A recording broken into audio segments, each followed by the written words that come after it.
What up, ladies and gentlemen, and welcome to Late Night Live number 29. 29 already. Holy moly. Oh, and there we have a Spotify ad. I'm trying something new with the music today, so please, as always, let me know how the levels are. I'm not playing music off of my computer today. I'm trying to stream off of Spotify to see how that goes. What's going on, Otis Winnie? Nice to see you.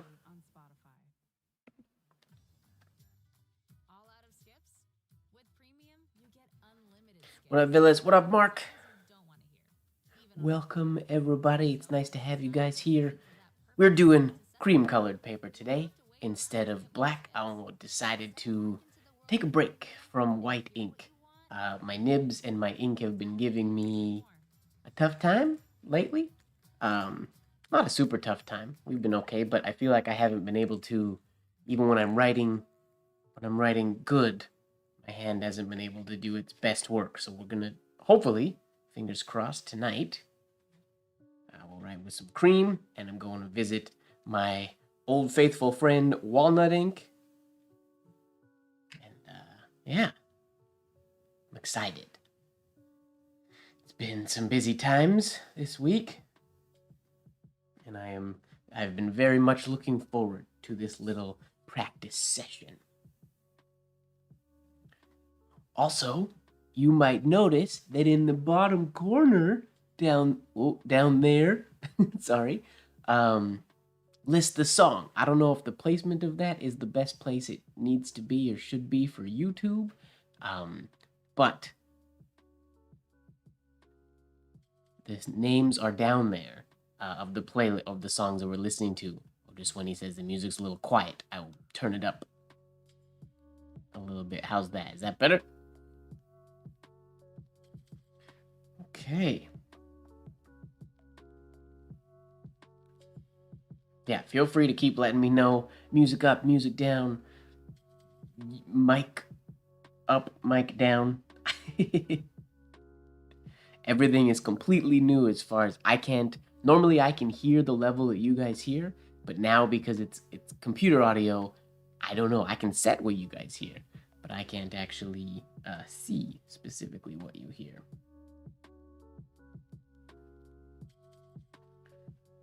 All right. Well, let's get warmed up for this writing session today. We will not be distracted like we were last week with the capital O, even though that was really fun. And I hear you guys kept that going through Spencerian in pajamas, which is pretty awesome.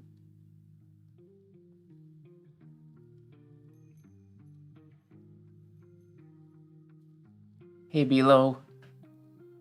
Oh, you're very welcome. Thank you for continuing to join them. For those that have been watching these little sessions since the beginning, late night is my time that I like to sit down and practice.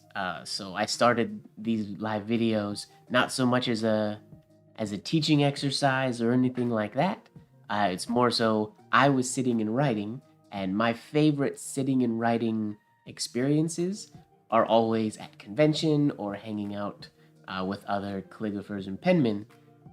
Late at night, we hang out, we write, sometimes we drink, and it's just a really good time, that sort of community atmosphere.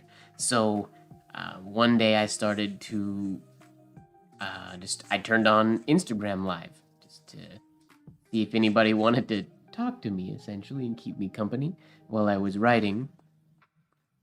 And then after a while doing a few of them on Instagram, I wanted some better focus control and things like that over the camera. Oh, speaking of camera, you guys are super far away right now. Let's bring that in a little closer so you can see what I'm doing. How about a little better? That's better. Oh, I haven't written on cream paper in a while. All right, there we go. That's better. You can see what's going on. But yeah, these were just practice sessions, but I wanted more control over the camera, and I like doing the sort of picture-in-picture thing. So I tried to do them on YouTube, and they kind of worked. And now I'm going to continue doing them. I know we're in the middle of this capital comparison series right now, but I have been getting ideas of fun things that I want to do for some future ones. They're not always planned themes or things. Sometimes they're just me writing, but I want to do a paper embossing one. I was watching some videos and looking at photos today of people doing some really awesome hand embossing. And I've dabbled in it before, but I've never really done like an embossing project. So I figured one of these weeks we would do that. All right, ovals are feeling good. What do you say we get started with our capitals? Because we only did one letter last week. We only did O. I love that the title of last week's video said O to S, and we did O. So today we're starting with P, and we'll see how far we get. We'll start with Monteraz here because he's on top. Okay. Monteraz right off the bat. Super long extended entry oval, slightly lower than horizontal, but that's just more so happenstance. I don't think that's necessarily intentional. Then a super long stem shade, evenly shaded on both sides. You can see it bubbles out on the inside as well to come up nice and close, and a slight compound around, and then quite narrow. The slight accent shaded ending to the P, and that drops. Yeah, quite a bit below the baseline. Cool, cool. Let's try Monteraz's P. Go through these quicker than we did last week, so we can get through some more letters. What up, Fozzie? How's it going? Oh, my windows aren't dripping today. Yesterday I sent Fozzie some photos of my windows because I've been trying to nurture my Boston fern back to health. My apartment's kind of been in nursery mode, and yesterday was I showered and I had my humidifier going, and it was so humid in here. It was like a nursery. The windows were all dripping condensation. Oh, metal sheet embossing. That sounds cool. All right, let's try out this P. Long extended stem.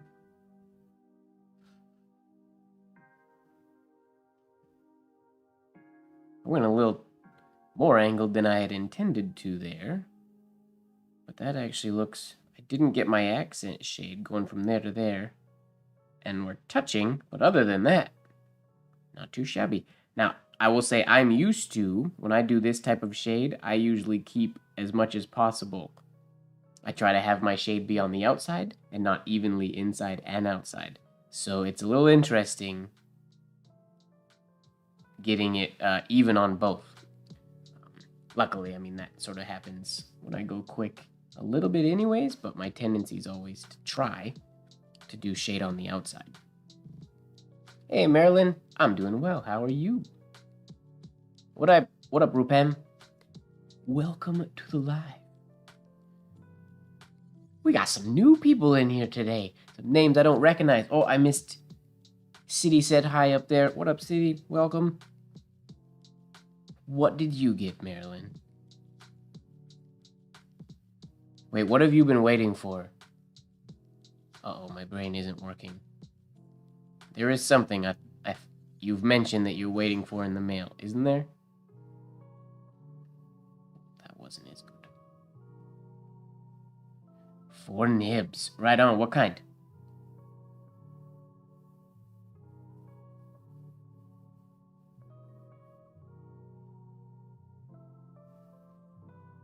There we go.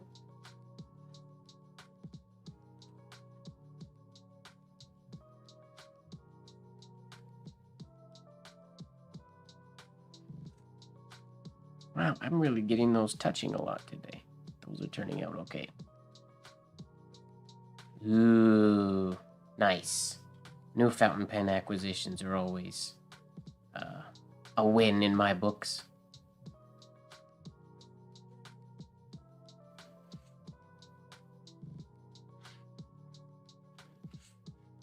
There we go. I like that one. I think that's relatively close. Mataraz's shade is a little bigger than mine, but we got the idea. There's a few happy faces in that bunch. I'm happy with that. It's rainbow and I love it. Nice. That's good. It's good that you love it.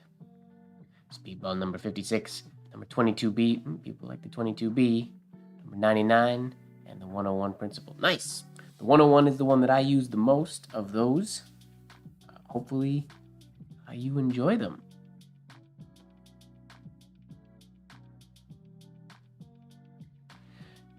I mean, that's an interesting thing. Like this Gillot 303 that I'm using now is smaller than a Leonard Principle or a Hunt 101, and this particular one is more flexible. And actually, on that note, since we're talking nibs real quick, I made it's not a discovery, but so I prepped a new Gillot 303, this one right here, for writing, and I started writing with it, and it is really stiff compared to this Gillot 303. I don't know if the camera will... Do you see the slight difference in color? So they're both Gillot 303s. This one on the left is like the one that I'm writing with, and the one when I talk about the beautiful, crazy, super flexible one. And then this one on the right feels more like a Leonard Principle. It's different. They're both blue. One is just more of a... This one's just like a shinier, royalier blue. That's interesting. But I never knew I had multiple batches in my sort of rotation here. I just thought all of the 303s that I had were these ones. So I don't know if this one was in the same batch, or if I had this one prior, or I don't know where I got it. But I prepped 3 of them for writing today, and all 3 of them are stiff. So then, when I noticed that, I found 2 of the other colored ones and prepped them. So that's what I'm writing with today. One of those 2 new ones. Yeah, interesting that they're so different. The shoulders do look like they're cut different, Fuzzy. I'll post a story of the 2 of them side by side. On the one that I like, the shoulders look more like they're flared a little bit more. It could sort of be a trick of the light-ish. And because the one metal is slightly shinier, so it could be that the highlight is sort of making it look that way, but they do look like they're cut different. Like I said, I'll take a close-up photo and I'll post it to my Instagram story, because I did find it interesting that they are very, very different. Just sort of proof that different batches, and that's when I always say I don't know what the current batches are like. My assumption is the current ones are probably like the ones that I don't like as much, because these ones, I don't know if this was just a one accident batch that turned out amazing. I'm not honestly sure. Below Mike. My opinions on various walnut inks. I actually don't know that much specifically about the different kinds of walnut inks. I use walnut crystals that I mix with water. I know there is the liquid walnut ink that comes in the square bottle. I've used that before and it works good. If memory serves, it's a little bit lighter than I think I want. But I haven't used it in years, so I don't really remember. I used to use that though, so I remember the flow being good. But I use walnut crystals, and I can't tell you what brand, because a lot of them, you get them in giveaway baskets and things like that when you go to convention and whatnot, little just jars of crystals. So I don't know what specific brand of walnut crystals I use. In fact, a lot of my crystals usually get sort of culminated into one jar, so if there are multiple brands of crystals, mine are, I guess, all combined together now. So I can't really give an educated assessment of the different walnut inks. Aside from, I prefer crystals to pre-mixed, because the flow is great and I have full control of how dark or light I make it, which I prefer.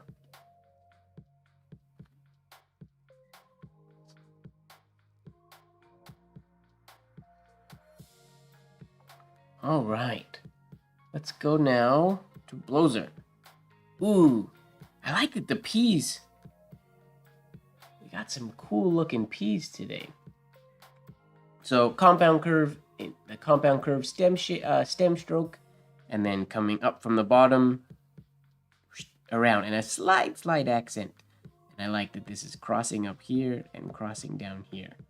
He did shade a little bit above the midpoint, but technically to the top of the letter, his shade is at the middle of the letter, just not the middle of the stem, which is, I guess that's the goal, is to have the shade in the middle of the letter. What up, Aravind? How's it going? Yeah, below, I would definitely recommend getting some crystals as much as you can. And luckily, because crystals are dry, they can be ordered online, and they're easier to ship than liquid ink. And you can mix them to however you want them to be perfect. Oh, music is a little weird. This is I don't know this playlist at all. This is just a random chill lo-fi playlist that I was given a shot today. And yes, I don't have a premium account, so ads will be coming in from time to time. But do let me know if the stream, if the audio's like choppy or sounds not very good, because I don't have to use Spotify in the future, or I could even turn it off today. I just figured it'd be kind of fun to play some Spotify playlists. All right, here we go.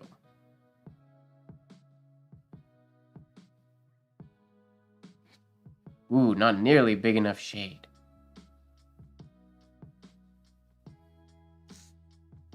Okay, that stroke's pretty good. We got to get that shade much bigger to match Blozer, which we can do.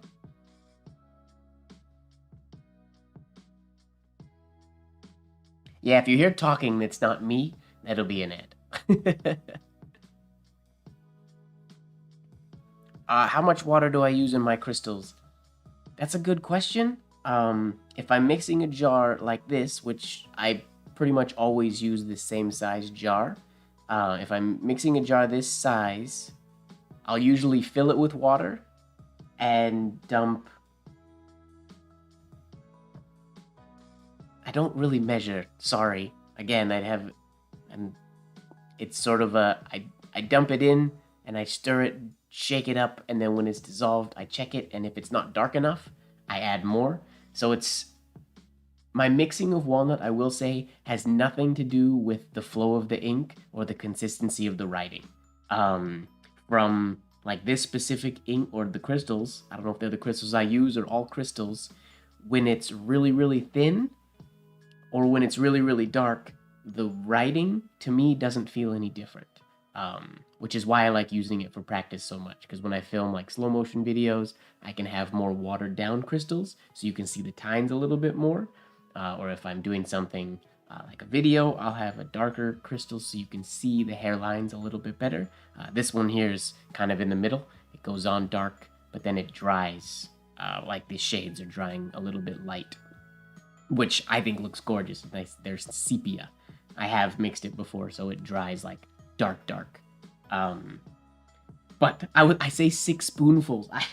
This is how I measure, and I don't honestly know how much this little thing holds. But this is my this is one of my straight holders that I carved years ago, and it has a little ladle spoon on it. You can see there a tiny little spoon ladle, and that's what I end up using to yeah, that's what I use to scoop the ink. It's super tiny, like you could see, compared to my pinky. It's a super tiny little spoon. It's itty bitty. I should measure one day how much. Yeah, I say spoonful, but this is like, I don't know measurements. This has got to be much less than a quarter teaspoon. I'll measure one day. I'll find my teaspoons and measure. But like, it's not very much. I would say if you're mixing walnut ink, go in, like, pay attention to how much you put in and go slow. Add in, like, if you just get like a tiny little thing about the size of that spoon, or like your pinky finger size, and you put in like a pea-size amount, measure, like, put in 2 pea-size amount and shake it up and let it all dissolve, and that's going to be way too watery, but then you can add more. If you overmix it, luckily it's walnut, so it's not expensive. You can pour some out. You can pour water out to thicken it up, to add more crystals, or to add, not pour. Yeah, you could pour some of it out to add more water to thin it down if you make it too dark. There we go. That didn't make any sense. But yeah, if you go slow and work your way up to the darkness you want, you'll get an idea. And then take notes on how many pea-size sort of amounts you put in there. I should take note of how many spoonfuls I put in. But to be honest, what'll happen, and it's about to have to happen in this jar, I don't know if you can really see in there how much. We're about just above the halfway point, and I usually like my jars to be, I keep them pretty full, so I will fill this jar from where it is to the top with water, and then I will add walnut ink or walnut crystals until it gets to the color that I want.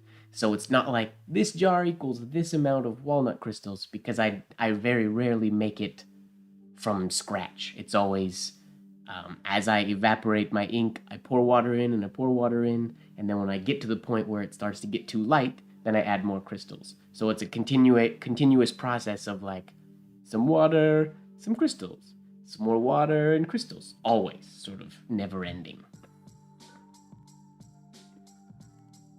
Hey, pretty. Yeah, coffee stirrer spoon. I know, like, the little McDonald's spoons are probably about the same volume as my little ladle.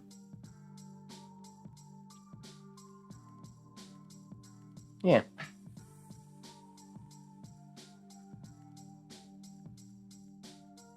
How do you vary the viscosity of it? I don't.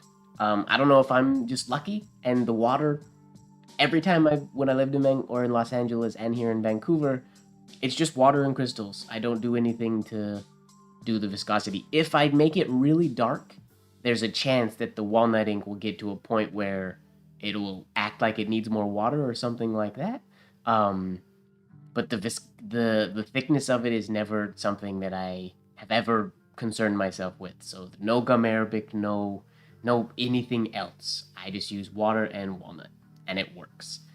Granted, that's just for practice, and on the papers I use, other papers might cause feathering with that sort of mixture. But that's what works for me. Sorry for not being able to give you like a this to this to this, a proper ratio, which I should know by now. I've been mixing walnut ink for long enough, but I honestly have no idea. I just mix it until it looks good. Okay, what are we doing? Bigger shade. That's better. And then does his hairline cut through? No, it's all the way over here. Okay. Whoa, that is a very pretty pea right there. We're not even going to do any more. We're just going to leave it at that. I even like that shade more than Blozer's shade. So take that, Blozer. Yeah. Shade is just about the halfway point of the letter. Right above that cross point, just like him. He does have a slight accent shade right here, which I don't have, which gives his a very elegant look, but Alright. Who we got next? Eravin, it all depends on the ink. Like, I've never used it with walnut ink, but there are inks I've mixed in the past that required gum arabic to get usable. Yeah, I keep an old contact solution bottle that's just filled with filtered water beside me. So I just bloop, bloop, bloop. I top it up usually as it goes down. primarily for iron gall inks and stuff like that. You can refill them quite a lot before they start turning gray. With the walnut, as I add the water, I don't do it. I usually do it at like the halfway point, about where we are now. Just so I don't have to do the finicky getting the darkness to where I want it stage so many times. There's a chatty bunch in here today. I like this. I'm having trouble keeping up with all the chat going on and with my writing here. The medicine cap. Well, that's not a bad idea. To keep the nib safe.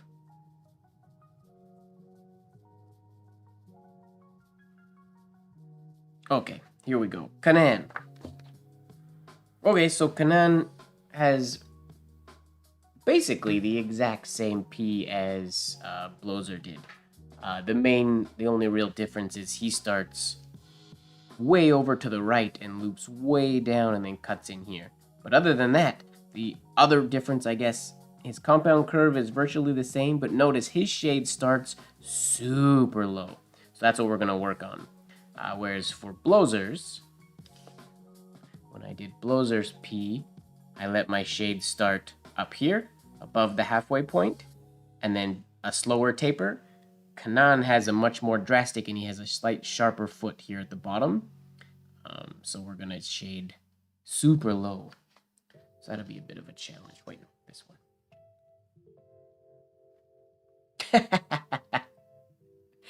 I mean, I'm not mad that we did the Twister challenge last week. That was a lot of fun. I enjoyed that. I definitely got in my own little world, just making twisty O's for a while. Okay, here we go. Super low shade and sharper foot, which I will say the Gelat 303 naturally makes a more rounded foot when I use it. If I use a 101 or a Leonard Principle, for some reason, I find it easier to get that sharper on the bottom, whereas the Gelat kind of curves around that corner for some reason. Not to say that both of those results can't be achieved with the same nib. It just seems to be what naturally comes out of my hand when I use each of those nibs. But I'm loving the 303s lately. I'll probably go back to the Hunt 101s, the Leonard Principles eventually here, but nope. And then he also gets, where else? This is very almost rounded on this side. And this is like,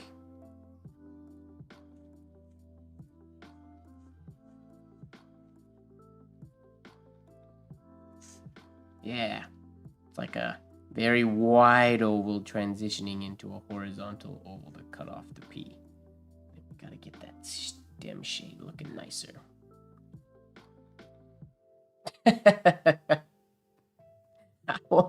I wouldn't be mad, but I'm just not gonna participate.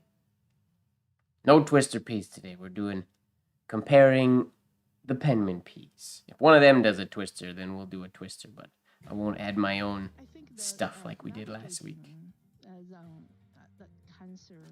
There we go. That's the shade we wanted. The compound curve's a little janky at the top, but that's the right shape shade.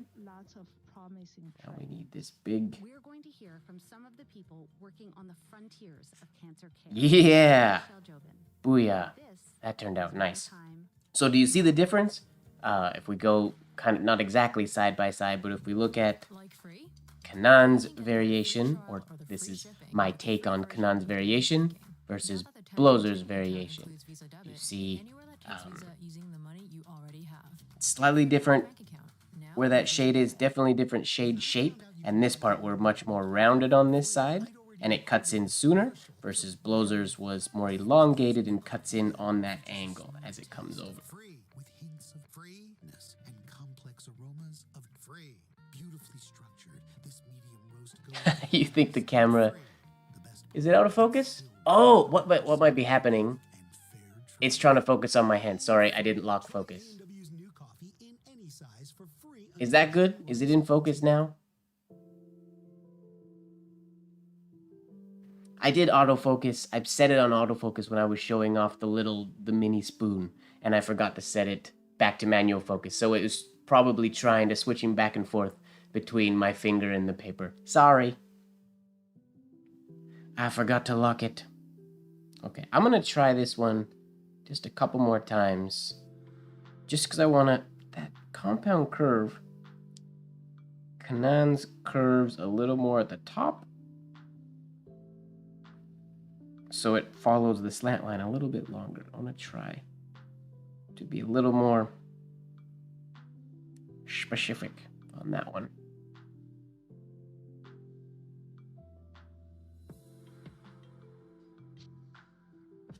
That's the idea. Not the best shade, but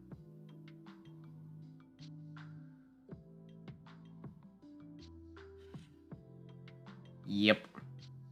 That is a beautiful pea. It really is.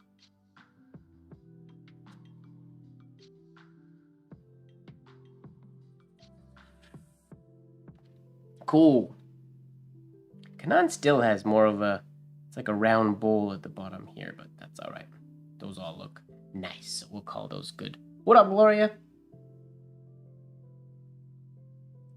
All right, so that's Kanan. Who do we got next? Oh, look at us rocketing through these capital P's. Woo!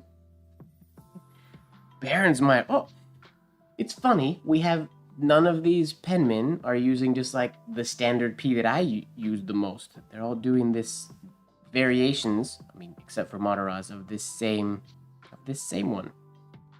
So we got MrMGWard's P here, which stem very similar to Kanan's. I think his compound curve is a little more abrupt than Kanan's was. Oops, I wrote on my paper. Oopsies. And then his entry oval, or his second stroke, sorry, starts with a horizontal entry and comes around. So it finishes very similar to the way Blozer's did. It's not quite as round looking as Kanan's. So it looks more like Blozer's to me. Slight accent shade up here, and then slight accent shade here. What I like, I wrote on it a little bit so you can hardly see it, but there's a slight accent shade right here. Now the important thing to realize, and what's going to be sort of difficult, for me anyways, it starts off with a really thin hairline, and then that shade, and then back to thin hairline, and then the thick shade starting or right at the middle point of that stroke. Now, why I say that's going to be difficult, to start so light and almost immediately add a slight accent. These are those things that kind of, I would assume, happened just naturally when the old Master Penman just wrote. I think this was just a natural sort of innate thing. But the likelihood for me is that this accent shade is going to start too quickly, like up here. And we're going to have this slight shaded here, and then I'll probably get back to hairline and then shade. But the tendency to make that little shade too large is going to be our challenge. But that's okay. We can handle a challenge. I'm not scared of a good challenge. All right. I like working on ivory paper. A nice change from the black and white ink. And it's so smooth. The black paper I use is really not the greatest paper.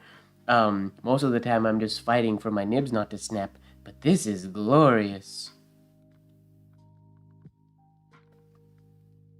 Okay, now he has, again, like Kanan had, that abrupt curve. Very abrupt compound curve. That might have been a little too sharp. Oh, I ruined it. I went too round here instead of cutting that down. But I got an accent shade, and I started on the hairline. It's a little flat on the top here. We start off a little flat, but that's okay. Not a bad starting point. Yeah, no snow on the paper today. We'll likely at some point potentially get brown snow. Walnut splatters, maybe. But I don't know. This paper's pretty smooth, which is awesome. Oh, come on. Come on, Fozzie. You gotta make your arm swingy.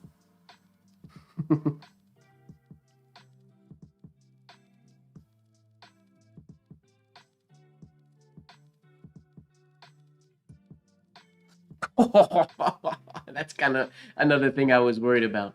Way too much thought just on that first accent shade, and that's not at all what we were going for.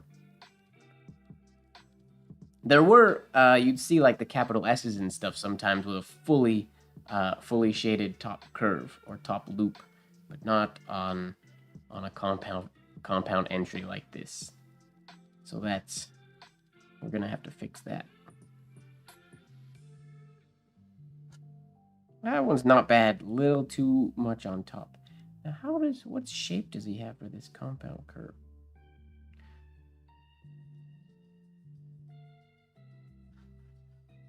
Here we go. That's much closer to what he had. My shade is too big, but that's a nice P. All right.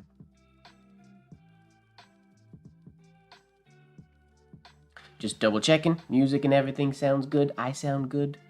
Does my voice sound okay? Oh, other question. When I was doing my research today, can you guys hear the nib when I write? What up, Dave? David Grimes in the house. Yeah, can you guys hear my nib when I'm writing? Or is my noise cancellation... You can't. It's totally taking that out, huh? Okay, so let me do this P a couple more times, then I want to do an audio test. I didn't realize that I want you guys to be able to hear the pen, though. And I'm pretty sure that's the noise canceling software doing that. It's cutting that out. And I don't want that to happen. Ooh, that was good. Yay. Gotta get excited. I made it too close to this one, though, but that's okay. Now we're gonna try to add a slight accent on the bowl of this P as well to match Berensmeyer's. I'm gonna cut into this one because I made them too close together. Oh, yeah! I am happy with that. Ladies and gentlemen, we're having a good writing night. I don't know if it's because I'm not using black paper and white ink today, so I don't have to worry about nib snaps nearly as much as I normally have to do.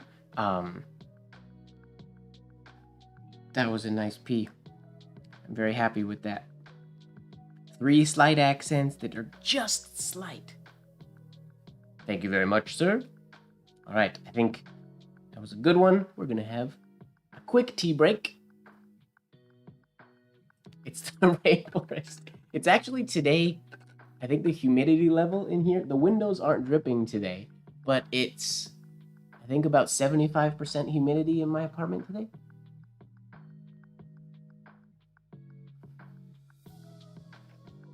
Which is pretty humid, but trying to nurse my fern back to health.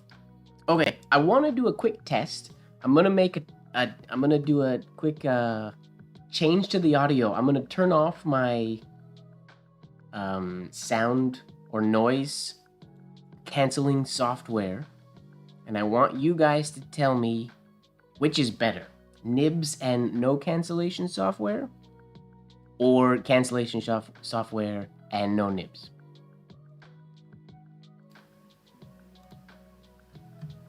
Okay, there. We should be... There we go. Now, you should be able to just be hearing my voice. I'm using... I can't remember the model number, but I'm using a shotgun mic. If you didn't notice the difference, then that's good. The main reason I had the noise canceling or the noise compression thing on was because my fridge gets really loud sometimes, and Not USB, no. And sound outside. It cuts off that kind of stuff if it gets loud outside. But if it sounds okay, then I won't use it. Because now I don't know if the mic's close enough, but you should be able to hear me right. I'm assuming. I'm going to do another P. I'm happy with that P. But I'm going to do it again just to see if you guys can hear it. Yeah, in this old apartment, I was so disappointed. I didn't hear it when I was checking out the place, but the day I moved in, I walked in and I heard it like turn on. I was like, are you kidding me? You're so loud. Yeah, there'll definitely be like a hiss now of just like my heater, my humidifier, the fridge. Like there's atmospheric sound. Unfortunately, the nib scratching is it's so quiet. Because I don't want the mic to be, I could do like ASMR writing, or when I record writing videos, I can get the microphone a lot closer to the writing, but the audio is technically right now set up for my voice so that you can hear me and I sound good. Okay, here. So we're going to do let me know if you can hear the writing. Because if you can't hear the writing, then there's no point having the hum.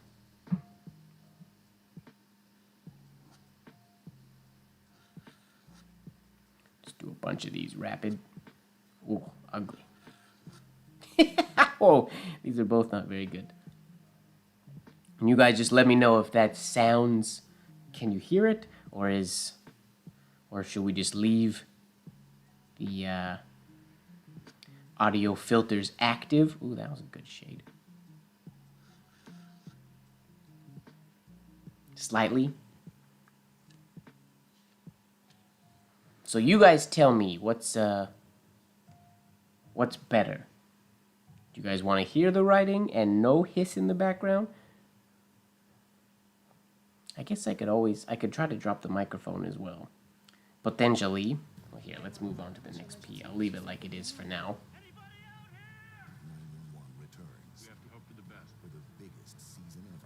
Well, yeah, that's what I do for my writing videos. I shoot the microphone at the writing so it can pick up the nib, but when I do that, then my voice ends up sounding muffled and things like that. And for the late night lives, it's a lot more about me talking than it is about the nib writing. I can do more audio tweaks. I shouldn't be doing it on the fly like this, but... Okay, Courtney gives us 2 Ps. Which one do I want to do? Let's do this one because it's snazzy. Did you know over 60% of chairlift injuries are caused by unsafe behavior? Have a fun. Pause, you can just hear me. Okay, it's probably pretty quiet. I'm pretty sure, my microphone's pretty quiet. Anyways, I don't have it blaring. I have a lapel mic. I could use that. I just don't want anything here. I have enough set up that I should just mic. Mic on the mic is what? That is a professional name of mine in the dance competition world that I've been known as for well over a decade. Mic on the mic is how people know me in the dance world, which is hilarious. Yeah, it's my clever... I didn't make it up. Somebody gave me that nickname, and then it turned into just... It's my professional alias in the programs and everything. Okay, this P's fun. I've done this P before, but we're going to try to do it exactly like Courtney did it, with a very small entry oval. We won't come in like from the O like he did. We're just going to do a quick small entry straight up, and then way down.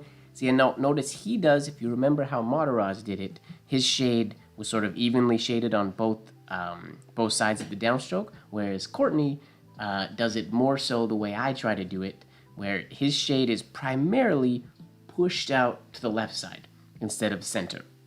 So that's going to be easier for me to acquire or to do because it's more of what I naturally try to do.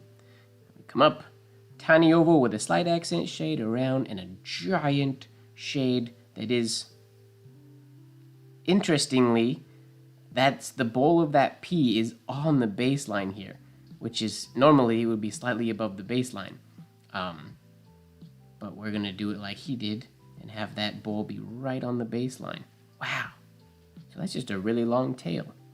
Like I said, normally that would be bumped up a little bit because it's really hard to put your lowercase letter would be way over here, and you'd want your lowercase letter usually to be tucked into the stem a little bit more. All right, let's give her a go. All right, and I'll leave the audio this way for today, unless you guys complain, then I'll change it. There's also some other settings. There's another noise compression thing I can use that is more of a gauge. I just have to do more settings to see if I can get to the point where it cuts out the fridge but not the nib. It's kind of... Nib just sounds like, to a camera, nib is the exact kind of sound that they want to get rid of most of the time. Okay, here we go.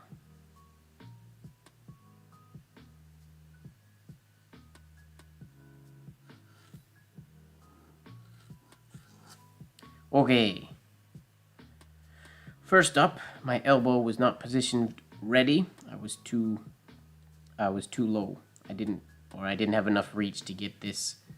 I didn't feel prepared for this shade, basically, which is why it's long shade, which is okay. It starts at about the right spot and ends at about the right spot, but it's too high. It should be down at the baseline, and it is way too thin.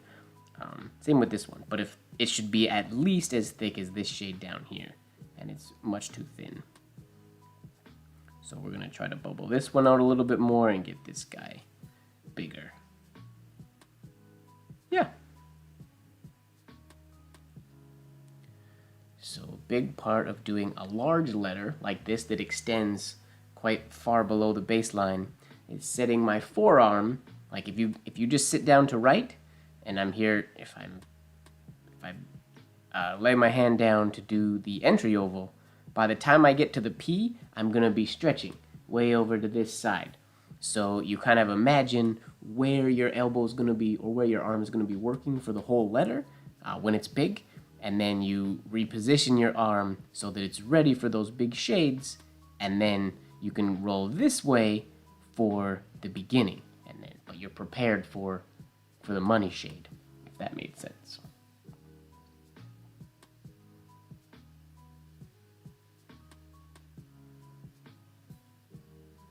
Okay.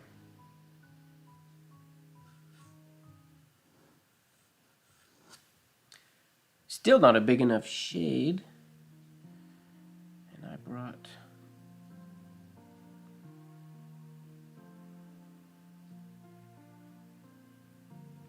So this can be bigger and drop down lower, because it goes inside that little entry oval. Okay, so we can really go big. I'm not used to making that. It's like making a Z. Oh, that could totally be a ligature. You could go from PZ Blozer. Could use this. He could fully... This is just for fun. He could fully do... And he could turn that into a Z. Into a B.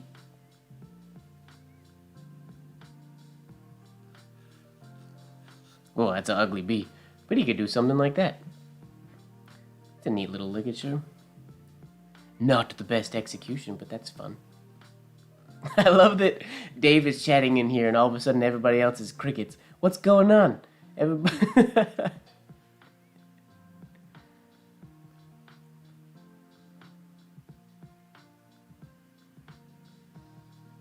Everybody got quiet.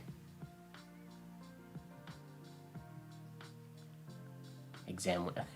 No, David. Why do I all of a sudden not know what to call you on a live stream? No, you're not distracting. It's I find it funny. It's not because of you. I'm assuming that everybody stopped chatting. David, you got it. Sorry. I know too many Daves and Davids. I don't assume it's because of you that everybody stopped. Dave is for non-home. Got you. Okay, here we go.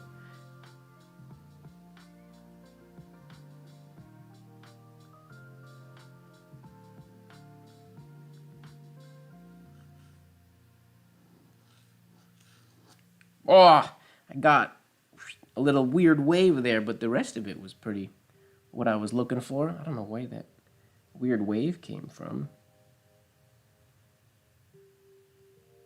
He goes so high when he does this one, all the way to the top. Okay.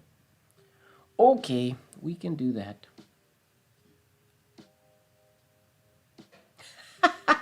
Nice. That's awesome, Fuzzy.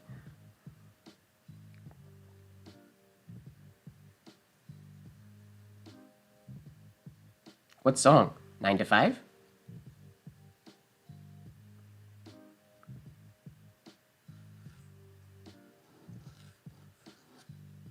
That's not too shabby. Too long, but...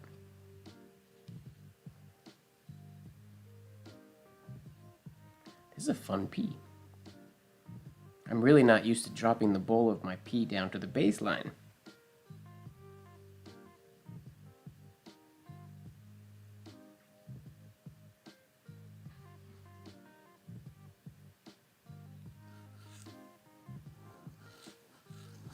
Booyah!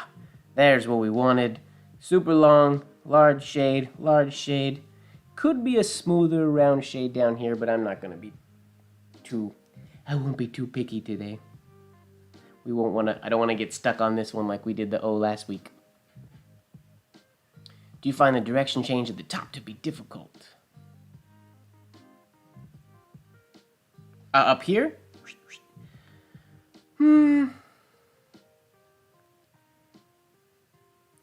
Sometimes I'll say yes. Oftentimes, like, to be perfect, and this is, I'm assuming what a lot of penmen who are seeking, like, utter perfection, a lot of people would probably do something like that and then come back down. When I didn't, I didn't hit the point there, but to get a super clean point. I don't find that I usually get loops. I think it did take me some work to not get loops at the top. I think the years of doing the horizontal shade into the stem shade has taught me the quick stop and come down. What'll usually happen to me more so than a loop for this P, is things like it happened up here, where instead of a loop at the top, it gets one of these. It's rounded at the top, similar to how, like on the end of a W, the bottom ones, oftentimes they were intentional for the bottom, but not usually on the top. So it's I think it's a lot of training to get the arm to not loop back on itself, but to continue traveling forward, but not traveling forward enough to the point where it's going to give a curve on. It's not going to do this on the top. You want to get to the point, and I mean, I'm still trying to get there where it comes up and down. And a couple of these have the perfect retrace. Like this one's not too shabby. It's pretty close. It has a little kink on the top for some reason. That's more my arm than the movement. But yeah, most of these are just spaced out.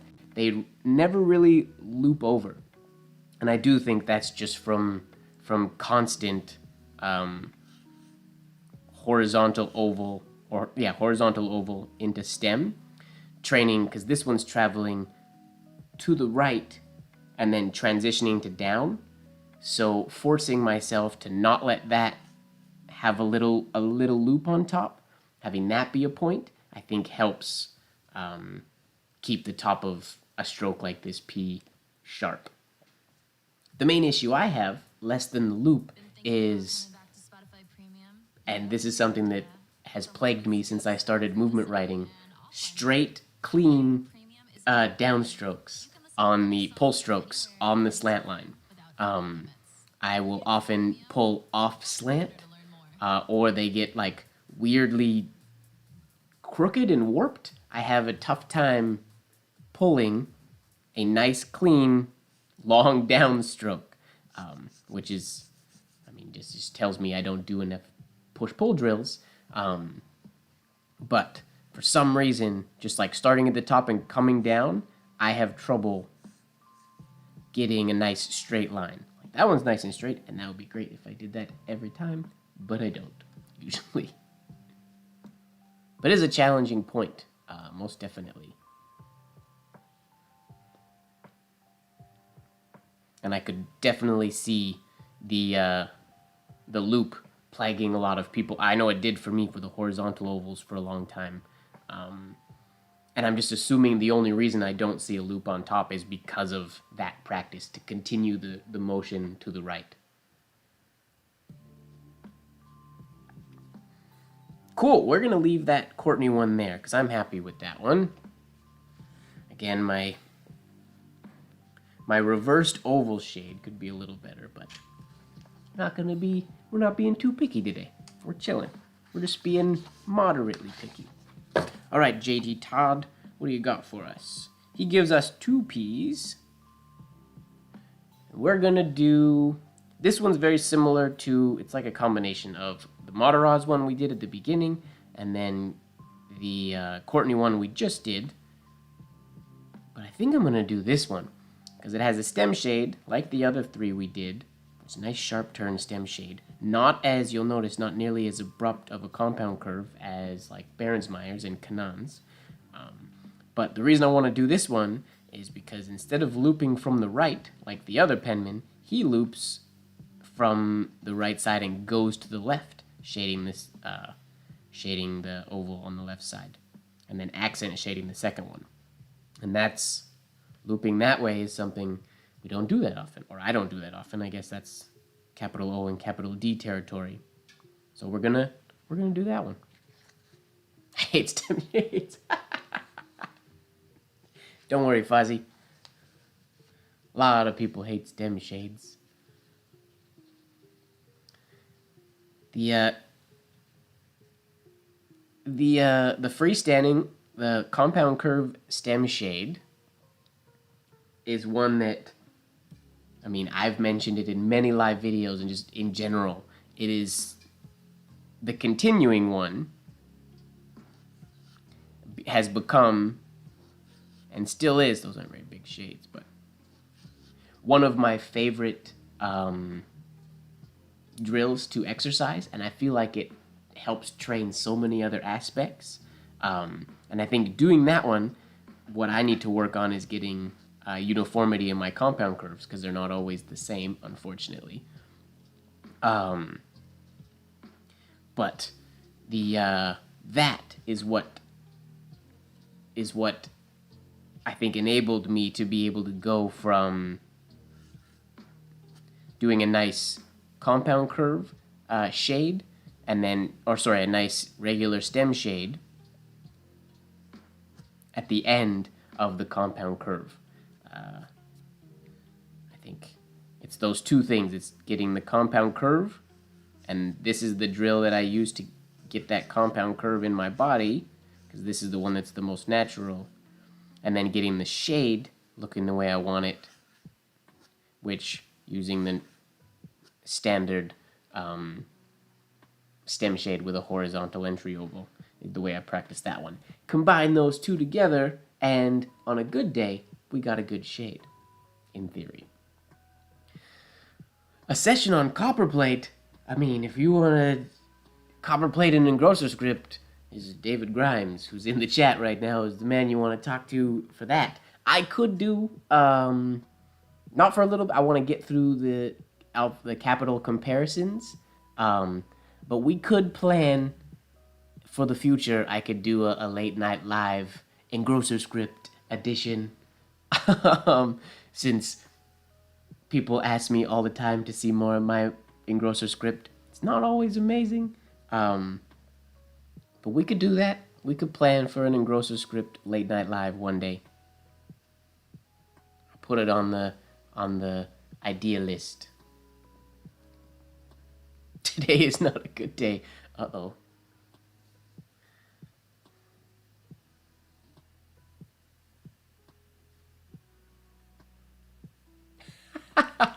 You'd be super into watching that. If you're watching me do a Engrosso Script Late Night Live, David, you have to record yourself because guaranteed you're just going to be sitting back criticizing me and talking crap about my writing, and because there's going to be a lot of things that I probably won't do the way you would want me to do them. I'm assuming.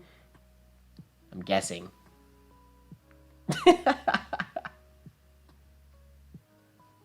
I mean, it's no secret. I don't do Engrosso Script all that often. Everybody knows that.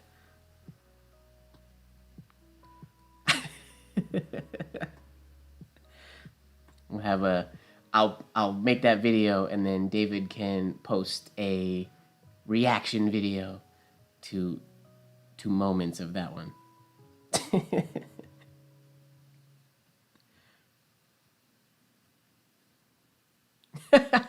Exactly, Fuzzy.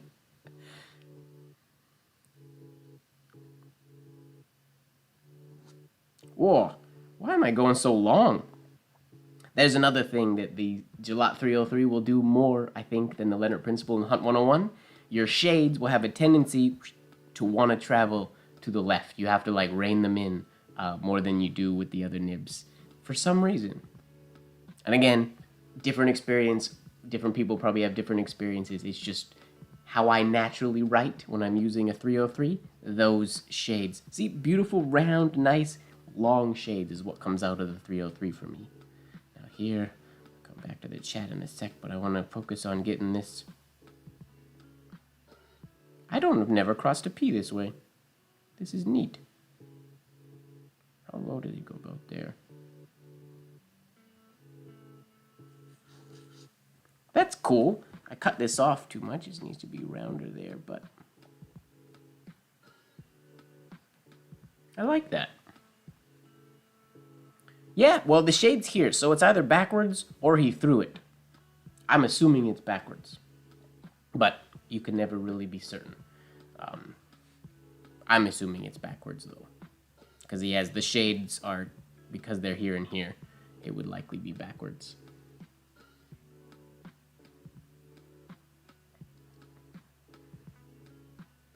That's true.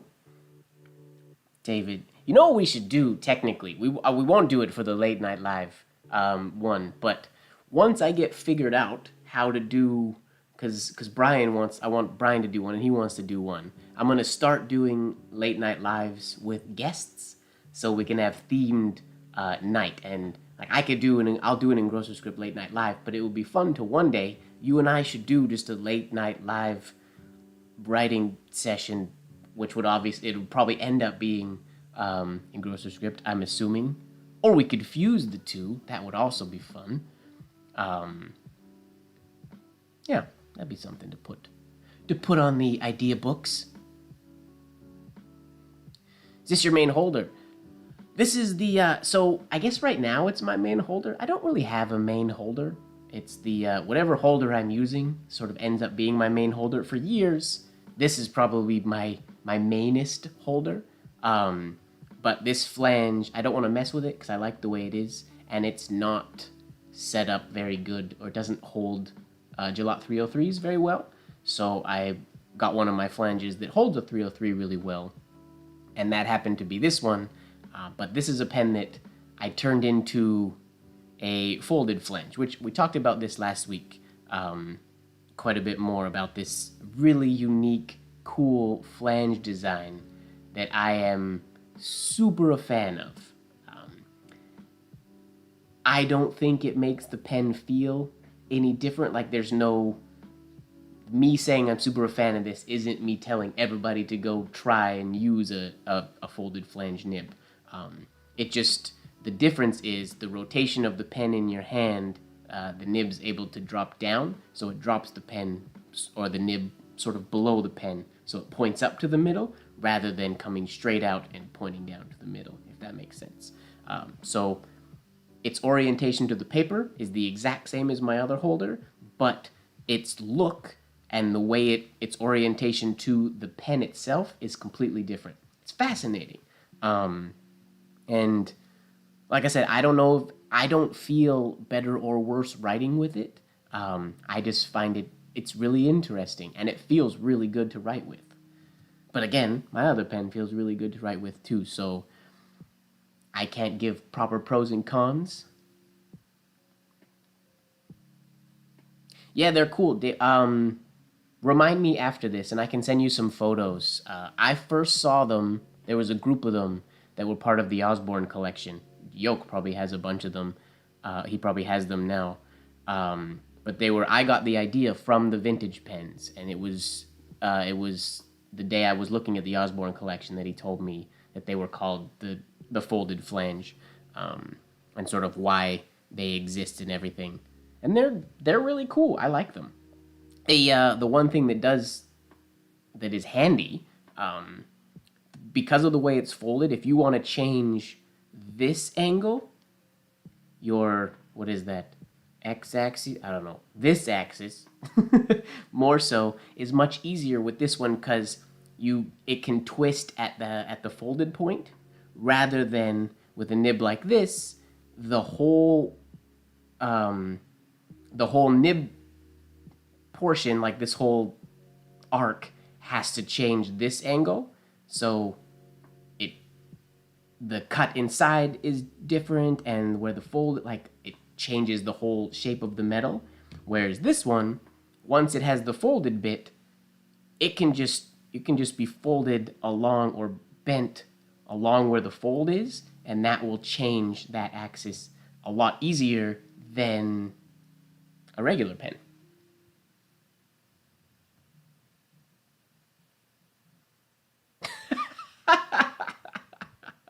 Now is the perfect time to upgrade to Mazda. Get no monthly finance payments for 120 days. I've had that conversation with people before. Wheel drive credit on select new models.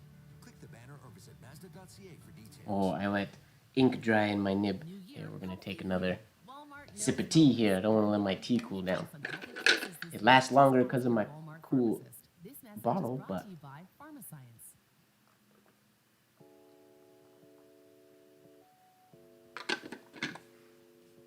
also love this thing. It's amazing. I don't think my mom's watching now, but I got it from her for Christmas, and it is awesome.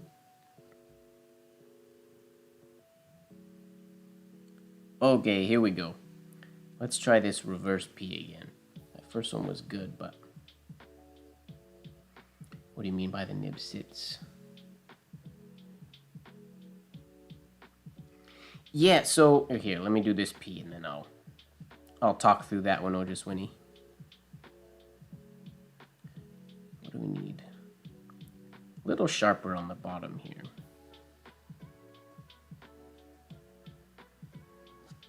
Yeah.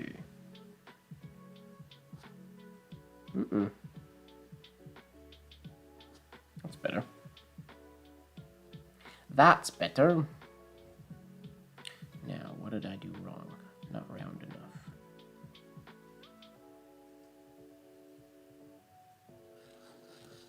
Ugh, ugly shade there, but that's a better shape.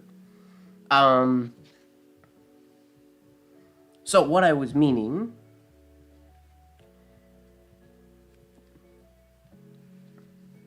What do you mean the nib sits better?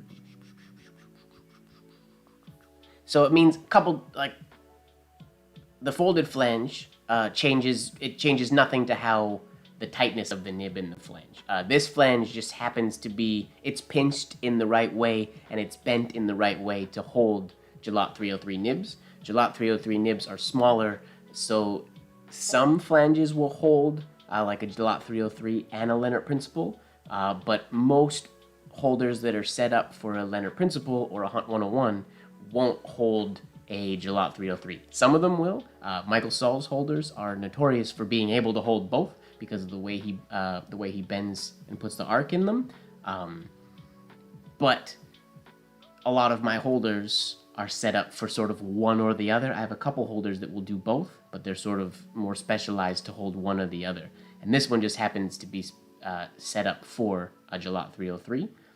Now with the folded flange, when I'm talking about how that makes the nib sit in the flange, well, it's less about the flange. It sits in the flange the same way it would sit in the flange on the other pen.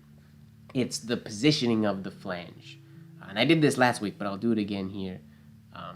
It's hard to see on the camera, but when I hold these and write with these nibs, they both point, like the nib itself, if I hold it, my right writing posture and everything is pointing right at sort of the center of my chest. And both pens point in the exact same place when I write with them. The difference, though, when you look at, if you hold both of these pens, can't really do it. When they're both sitting straight, the Gelot 303 is basically along the paper, and the Leonard Principle, or the Hunt 101, no, that's a Leonard Principle, and that one is bent up.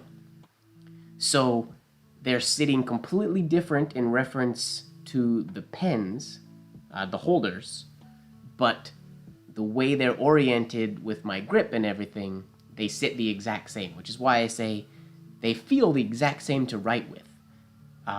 Other than this hold is a little thicker, so it feels different in that regard. But the nibs feel the same angle and rotation and whatnot wise. What I like about it is that it forces, like with this nib here, when it's straight, there we go. The point ends up being sort of aligned with the top of the holder. Whereas with this one, if we go straight, you can see the point is basically going straight along. So it's pointed right about at the middle of the holder. So it's interesting. They're fascinating. And I wanted one. I have a vintage holder that has not really a fold in it. It has a little bit of a bend in it. I was an old pen. I had a pen seller who was holding a vintage one for me years ago, but then I left Los Angeles, and I'm pretty sure he has sold it. I should reach out to see if he has it still held, but it's been years, so I doubt. I doubt he's still holding it for me. But there was one folded flange that was dope. So a few weeks ago, I guess now, I decided, I just took one of my cheap pens and bent the flange into a folded flange to make this one. And I really like it.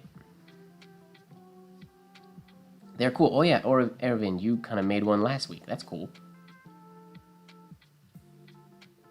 All right. That's a good P. We're going to try this P one more time, and then we'll move on to our next capital. Or should we'll just do this quick. We got to get to Q. Oh, Q's going to be interesting. There's lots of different versions of the Q.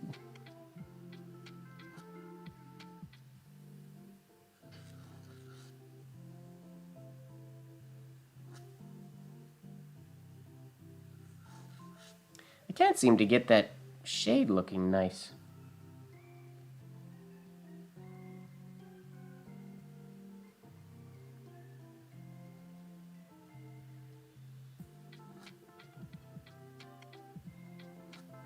There we go. It's a good stem.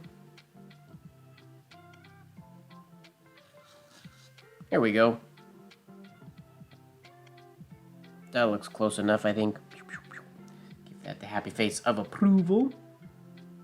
And then, is that it? Or do we have one more Penman? That's it. Alright, so now we go back to the beginning with Mataraz. And we'll check out Mataraz's Q. Try showing the shade, throwing the shade. Not today, we're moving on. Okay, Q. Now, Mataraz uses my favorite Q. His is similar to his A on this one. His is at a crazy angle. His A shade, his direct oval shade here is super angled. It's almost flat.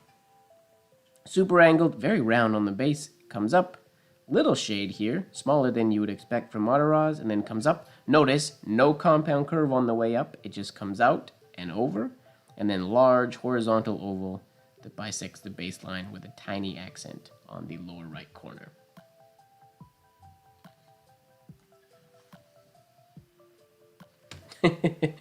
Oh, just winning. Normally I would, but I'm not terribly... I'd have done very little practice throwing shades. So it would just be, I wouldn't be able to do a better example or a better version of one with a throwing shade just because I'm not good at throwing shades. Not good at throwing shade. I'm too nice of a guy.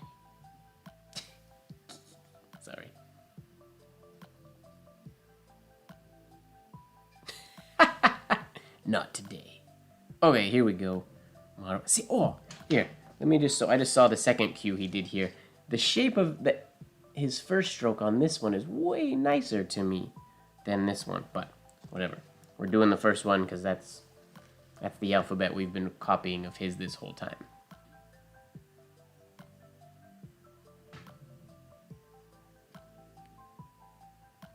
Here we go. Okay, super angled. And then round. It's gonna feel weird. Whoa. Nope. Shade got away from me there.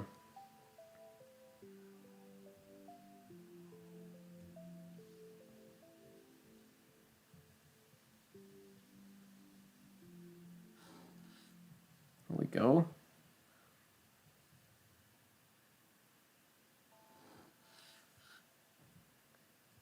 Not terrible, but I think we can do better. Notice I'm going more angled. My guide sheet is angled at 48 degrees, but Mataraz did this one quite more angled than that. So we're taking this at a more, or a, I guess, less lower number, probably around, what's that? Probably like 40 degrees. Somewhere between 35 and 45, I would guess.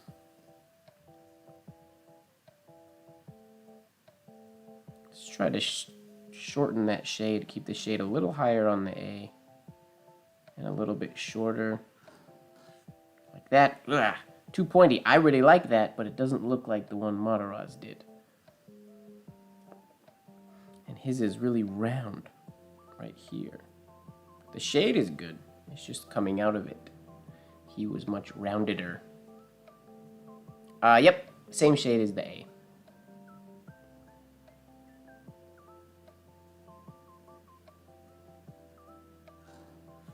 There we go. Round. Yeah. That is a nice cue. Gorgeous. That's my favorite cue. Oh, was I out of frame when I did that? Yeah, that is definitely my favorite cue variation. Okay, Blozer. Alright, Blozer's given us... Sorry, I did that one off cam. I'm moving on, so just imagine you saw how perfect it was. I think... Does Baronsmeyer use a very similar cue? So I'll do it again. Because I did that one off frame. Sorry. Blozer's doing the giant 2Q, as I like to call it. Entry oval on an angle, large shade, hitting flat on the baseline, continuing through. Now, we can't tell from this, I can't tell if he lifted there and then did this in 2 strokes, or if he did it in 1. It's hard to tell. I like to do them in 1, so I'm going to try to do it in 1 stroke, but I might try to break it up as well. Just drop very abrupt compound curve to drop below the baseline, and a weird shaped oval down here, and an accent shade across there. So this is going to be one of those times where Mike forgets to bring this below the baseline, because it's not what I naturally do, and I'm not good at remembering to drop things below the baseline.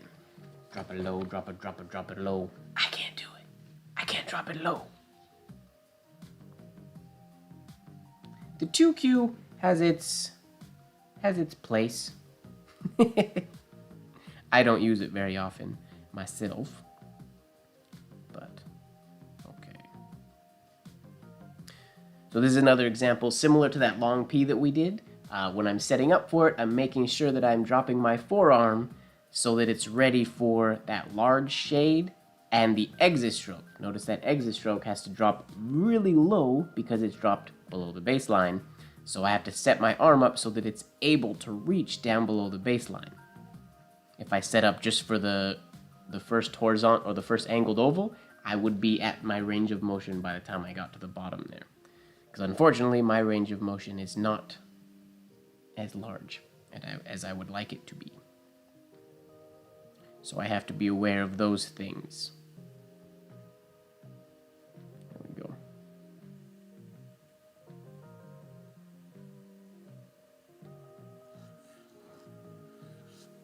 Oh, I almost brought it above. Cheapers. So I don't have a very nice oval here. Gotta work on that, bringing that flatter.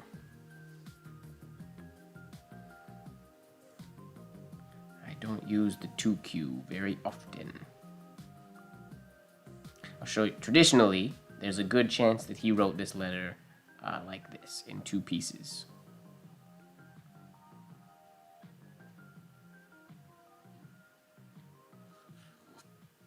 And came over here and did so. Oftentimes you can see when Penman did that, but as we know about the Penman of the past, they were really good at hiding those types of things.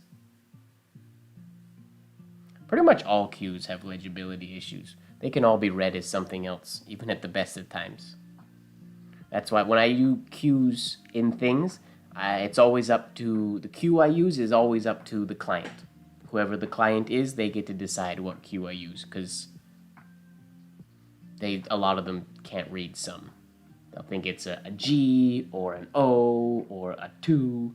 There's always something with the Q.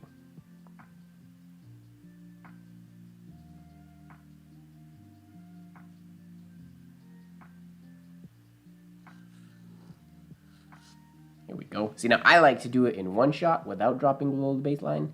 But the one thing that suffers from there sometimes is this oval right here.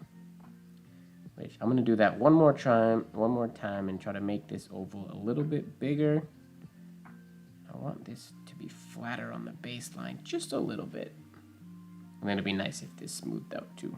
I got a little carried away on the end.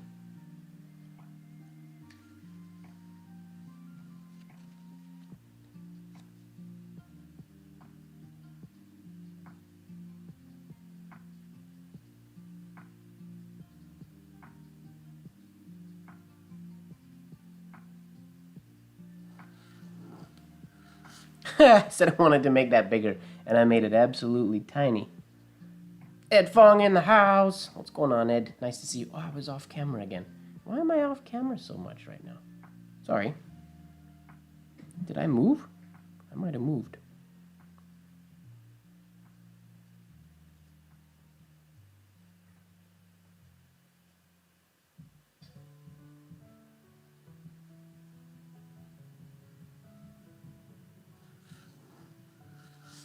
That's better. Still. That should be. One more, and then we're moving on no matter how it is.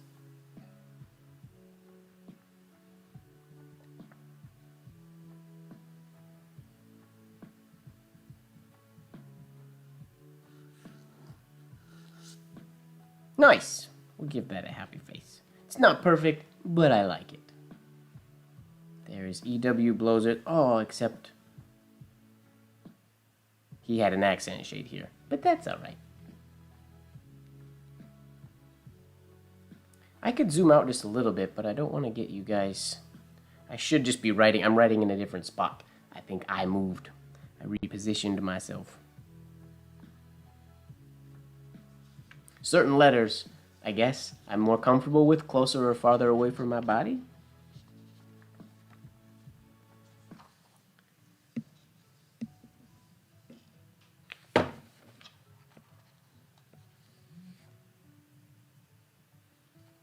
I mean, legibility in art, there's a lot of people that could argue both sides of that, I believe.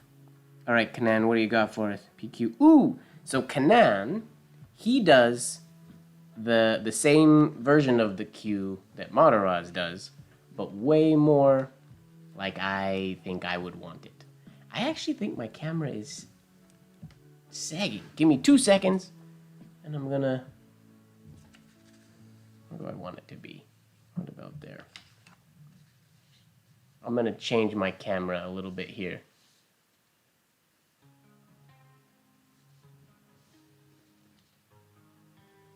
Ugh, I gotta stand up. Ugh. Sorry. I apologize.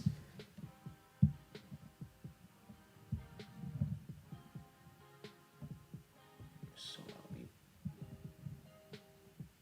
more likely to stay in frame for you guys. That should be better. I might not have set it tight enough and it might have been moving. Okay. So yeah, Kanan uses the same variation of the cue, but in my opinion, this execution is much nicer. My mom's here. Hello, Mom. No, my mom's here. Momhead's here. I thought somebody said ward up. I thought somebody was saying hi to Mama Ward. But no, what up, Momhead? Nice to see you.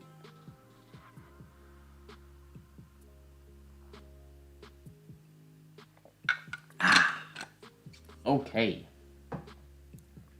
So, the only real difference from the way I normally write this cue, the shade is nice and short, which is beautiful. Nice shape up here, coming down. Small shade on the bottom, and really short. The tendency to drop this quite low is real. But he has it very just slightly below the baseline to come up to a nice exitable. So yeah, we'll just keep that descender stroke nice and short, and we'll be good to go. Okay, where are we here? Now I don't know where to position my paper. With the new camera placement. All right, here we go.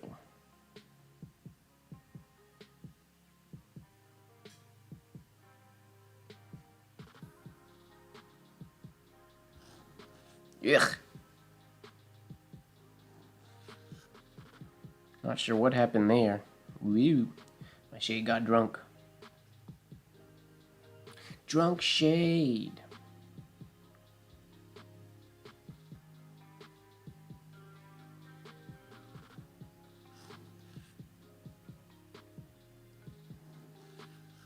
See, that's too long below the baseline.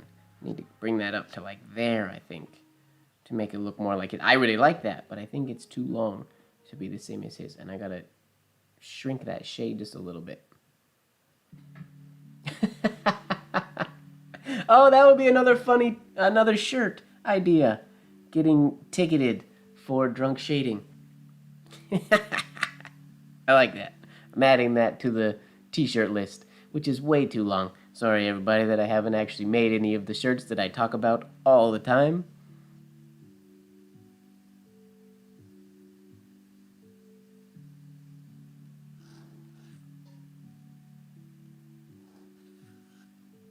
Better. It still feels long compared to his. Yeah, his is just really, really short.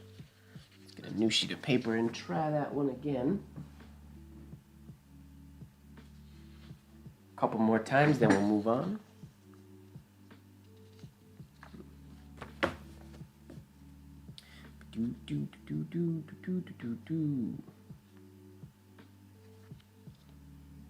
Not used to having an angle guide for these late night lives. How short is short? What is it like? It's less than half, I think. It's half or slightly less than half the height of the capital.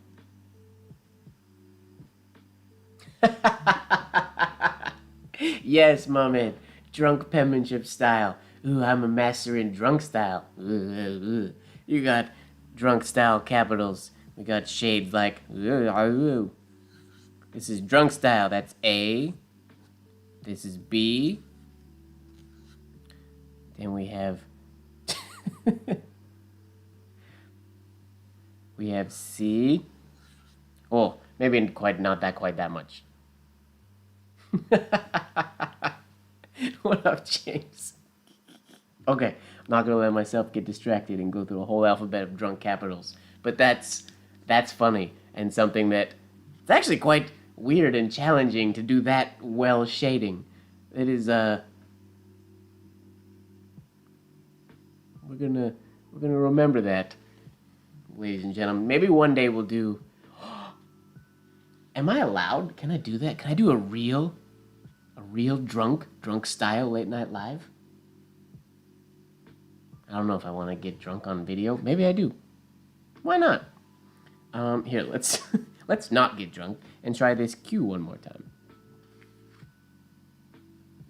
So if I'm doing it half or less, it means I have to do my letter too full of my guidelines here, and my descender can't go any more than 1, which is very tiny. But again, it's just a really small shade on his as well, which I'm shading too much, so there we go. I'll make a font. That's how this will be my retirement fund. My drunk font.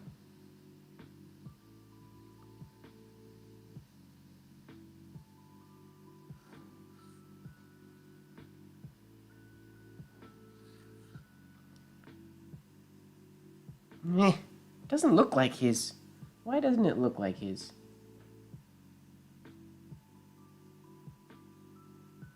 I mean, his shade has a really nice, much nicer taper than mine does, but let's try that again.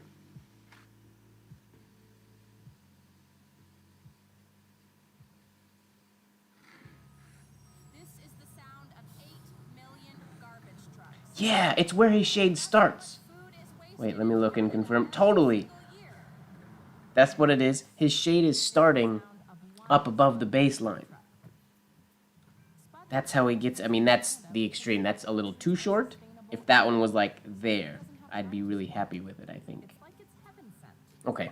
But That's how he gets that look. order online at Spud. Because it has a beautiful taper, but it's just high. Well, you can get that free trial or the free shipping with the free version of daily banking. Now that the Tangerine checking account includes Visa debit, pay anywhere that takes Visa using the Maybe card like you that. already have. Get a free daily bank account now with Visa debit. New year, healthy you. Walmart knows wellness. All these cues look good in my opinion. They're just, This year, just for some reason, they don't look as beautiful as his. message is brought to you by Pharmascience.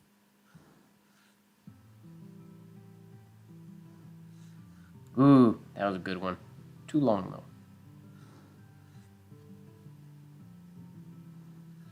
There it is. Pow! Large here, tiny, less than, yep. Boom. Pew, pew, pew. Good.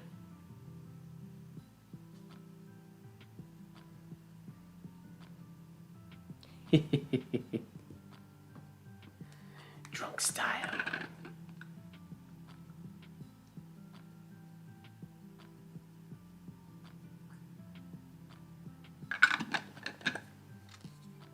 Okay. Who's next? Berensmeyer.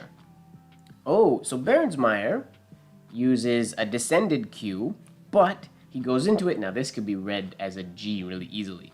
He goes into it with a direct shade, with a direct oval shade, which you'd find on O. So very round in contrast to the one that's angled like an A, like that we've done previous.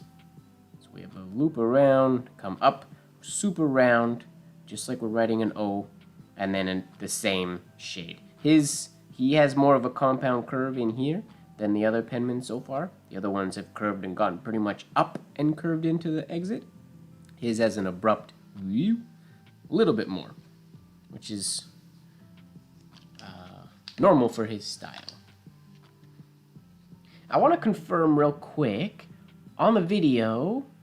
Yeah, I'll look into premium Spotify. The ads don't bother me, but can you guys see, or is it might be behind the progress bar of the live video. The song names are playing at the bottom of the video today, and the album picture from the songs that we're playing. Can you guys see that? Or is that too small, too big, too low? What is your opinion on that? From a viewer perspective. You can see it, okay.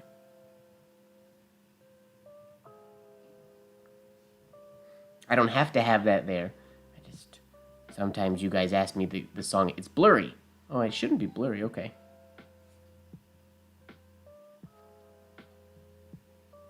Marilyn can't see anything, okay. A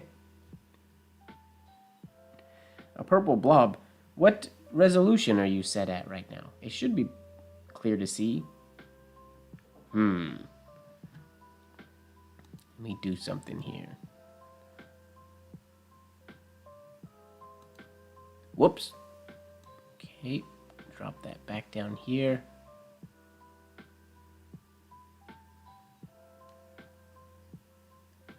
There, now it's at the words are at their default size.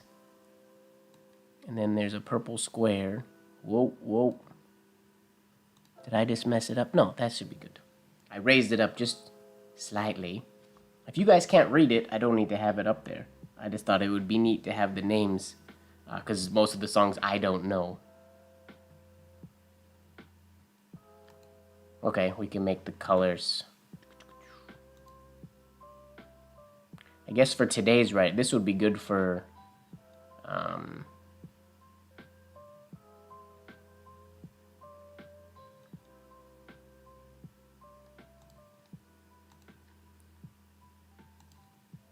if we go black for today.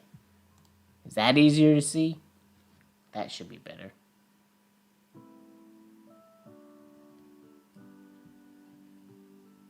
My YouTube music's always the same. Oh, Jim's got that 4K going on. Sorry that I'm not streaming in 4K. I'm only streaming in 1080. I wish my computer and internet were strong enough to stream in 4K. Maybe one day.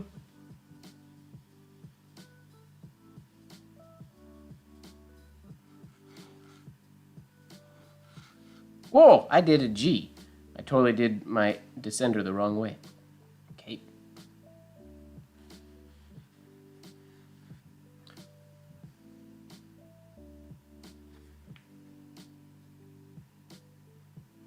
Sweet. Yeah, I don't know if I'll have it there all the time. I just thought it's a feature that I learned about today, so I figured I wanted to try it.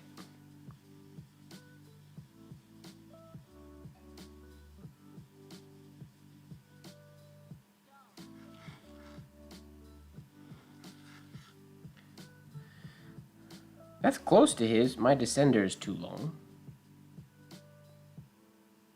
Yeah, this one is very G-like. I mean, this one, I legitimately wrote a G on this one. This one is more like a Q, but I think a lot of people would still read it like a G because of the loop up here. It's a risk, I think. I wouldn't use this one very often, I don't imagine.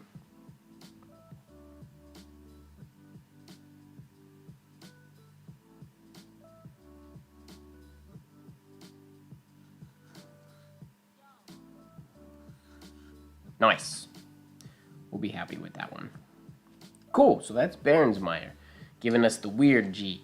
Now, Berensmeyer, I think, was the first person that used these top variations. The first person I saw use these top variations in one of his alphabets. So he does use that one quite a lot. Was it him, or was it Blozer that I saw do that got me into writing it that way? And now I pretty much exclusively write it that way. Marilyn.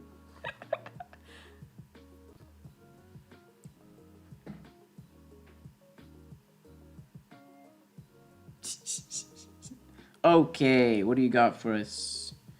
Courtney, 2 versions, PQ. He uses the 2Q for both. Okay, we're gonna do his bottom one here. 2Q, but he's gonna enter it. We're gonna enter it with this little horizontal entry oval. And then we're gonna shade or do our exit oval large like he did. And we'll finish it right here. Large exit oval. All right, Marilyn. All right. Hey, Jose's here. Jose, did you see the video? I posted a video of your blotter today. No, yesterday. But it didn't post to Facebook, to my Facebook page for some reason. It was supposed to, and I don't think it did. So I couldn't tag you in it. But I posted a video of it and some snazzy photos.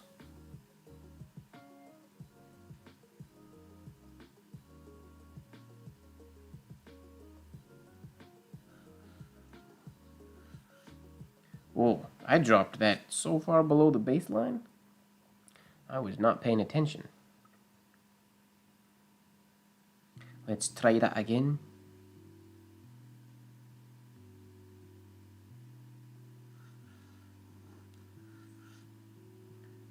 Not bad. We need this to be larger. Other than that, it's looking pretty good. And I need my shade to be a little bit lower. I want more weight down here and less weight up there. Opposite, so it's like a cat, but or so it's the opposite of an O. My shades are coming in a little too quick.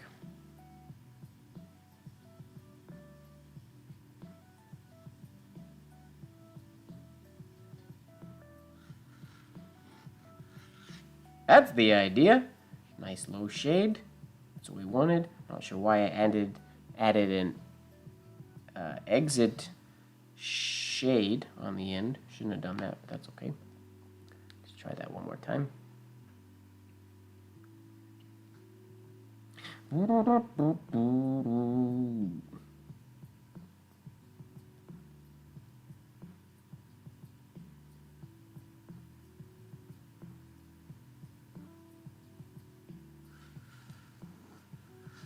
There, that's even better. That's a nice one. Cool. So that's FB Courtney's Q variation for today. Who's next? JD Todd. PQ. Okay, so JD Todd, he gives us the 2Q as well. He has a couple versions of them. We're going to do this one here because it's the first time we're going to do it with an entry oval. We'll notice, we'll just make the observation right now that these are both tapering, or not tapering, they're cascading down. And then this oval just gets larger along the baseline, and then exits, and finishes basically the same way that, was that Mataraz that had that really abrupt, I think that was Mataraz. No, it wasn't Mataraz, it was Blozer. Had that really abrupt drop. Really abrupt. I naturally do that much more of an even taper, but they go really, or not taper, an even compound curve. But they're abrupt, so we will try to do abrupt. I might have to do it in 2 strokes. We will see. Where are we? There we are.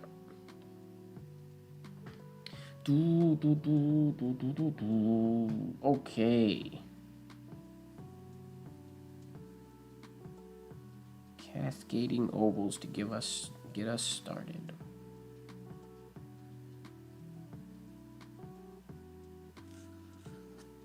Ugh. Ugly shade. Nice. First oval, but not a nice shade for some reason.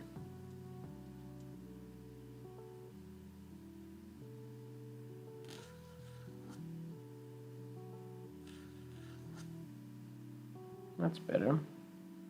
Notice we bring this, I ended this long on the horizontal axis, so I can go whoop, and drop that down. And that is a very nice 2Q. I like that. I'm not even going to do that one again, because I feel like that is very close to what he did. Actually, I'll do one more. His oval here, I like this a lot. His oval is a little sharper here. It's not as round on the top. They're a little bit more condensed, so we'll try to do that.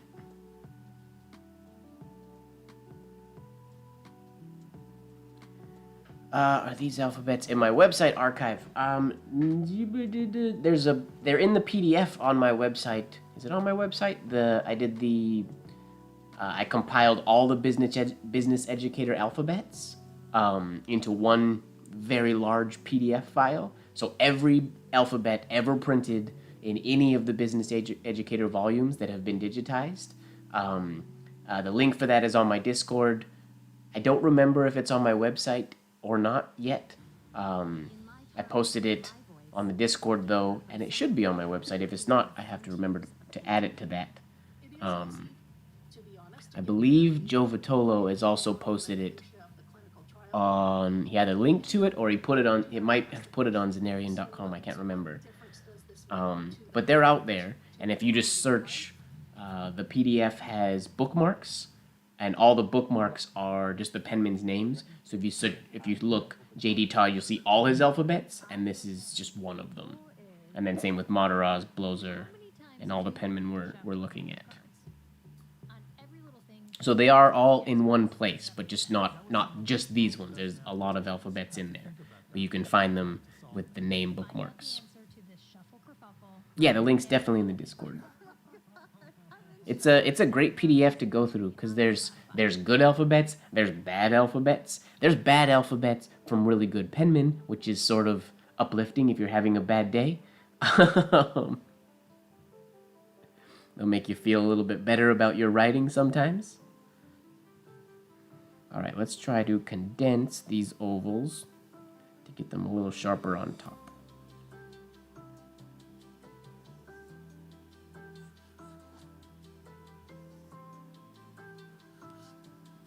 Not bad. That does look a little more like his. I don't like it though. I went a little too squished. The reason I make them round is so I can get this shade nice. If I make them condensed, my shade takes on a weird shape.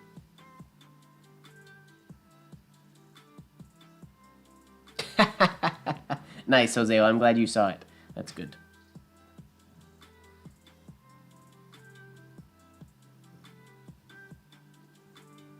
All right, here we go.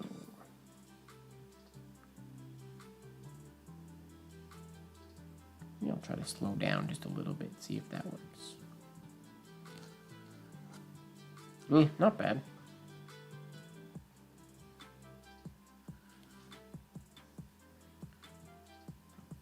A little bigger though. Nope. That's better.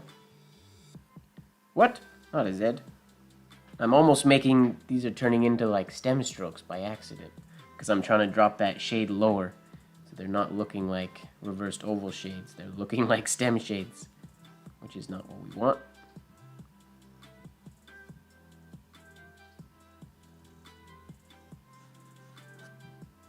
That's good. There we go. That's more like his. Nice. Cool. So that's, I believe, all the way through Q. How about we move on to the letter R after a quick sip of TEA? I'm Canadian. I say Z.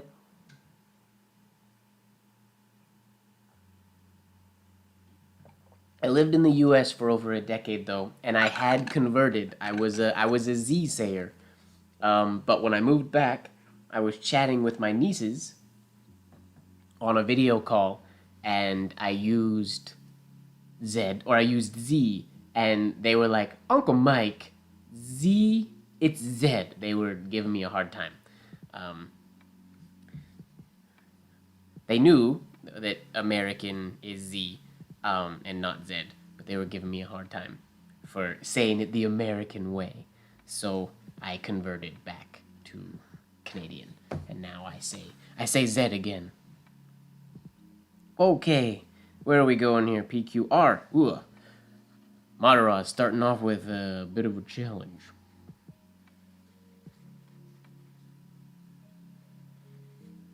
They get lost at sea. Nice.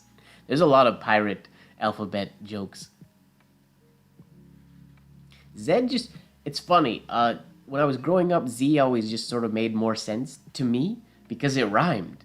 But Z is the more proper older English way. So I've decided, and now I'm in Canada again, so it makes sense that I say Z again, but okay. Nice horizontal entry oval, very long, as is Madaraz's style.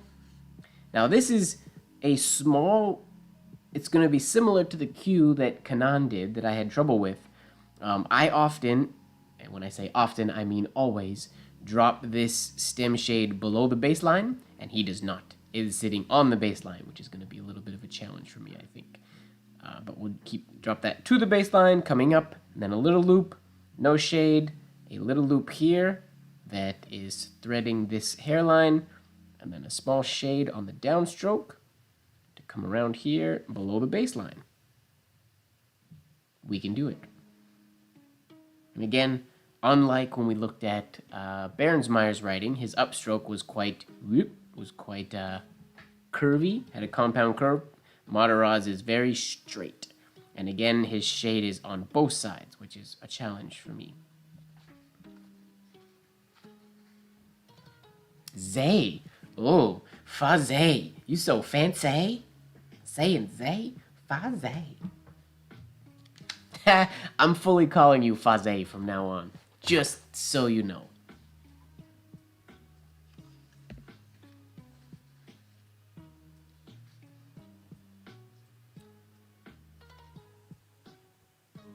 Fazay. Pizay. If you're ever bored in class, you'd be like, this class is too blasé for Fazay. Sorry. Oh, silly. Lord Zed. Zed. Zed is also, well, it's the way it's said in French, too. W.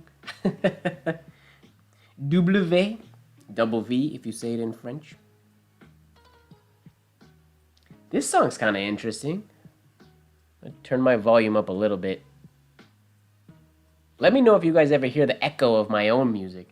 I don't like wearing headphones, so I try to set it up so the music is just quiet enough that my microphone doesn't pick it up. But now that I have the noise canceling turned off, that might become an issue. So if you hear echo of the music, if it sounds crazy, please let me know. Mike, any accents? I mean, accents, most of my accents are just randomly made up. They're not of anywhere specific. They're just the way I talk. What are we on? R. Focus. Let's do this R. Not getting distracted today.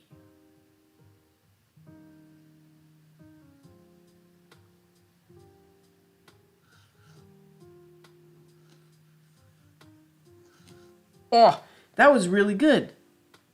My shades are larger than his, which was unintentional.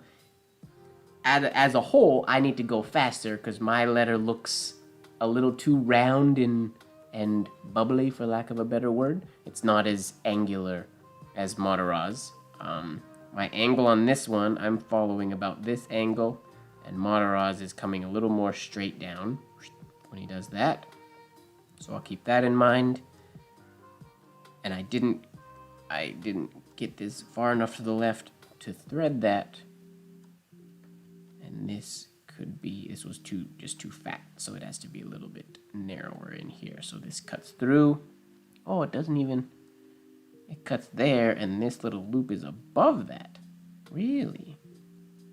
Oh, I don't know if I've ever done it that way. That's gonna be a challenge. I like this exit too. It's I don't know if it's the one of the examples, but Kanan does an R that has a giant, it's shorter than that, but a giant, huge shade coming down here. And that's what got me into shading that downstroke on the second part of the R. But we're not there yet.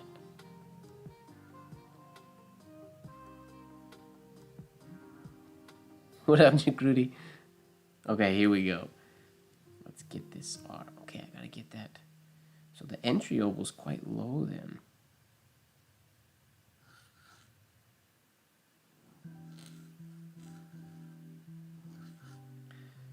Better. This needs to go a little more horizontal. And this is a little too low. I get that middle ground. But that's better. A step in the right direction. And I need to shade this one less.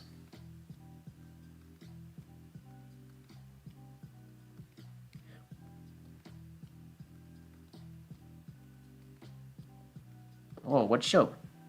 Oh, Lupin. Never seen that. Or I haven't watched that yet. I haven't been starting any new shows. I've been watching a lot of old shows lately that I haven't seen. But I haven't been watching all that much of anything because I've been focused.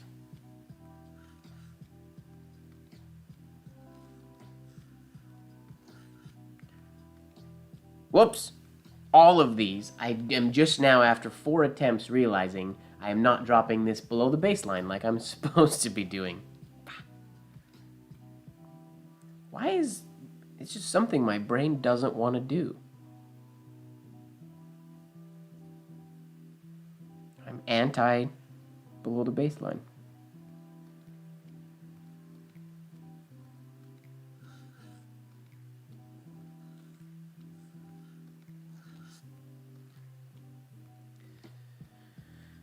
We're close. We're just not quite there.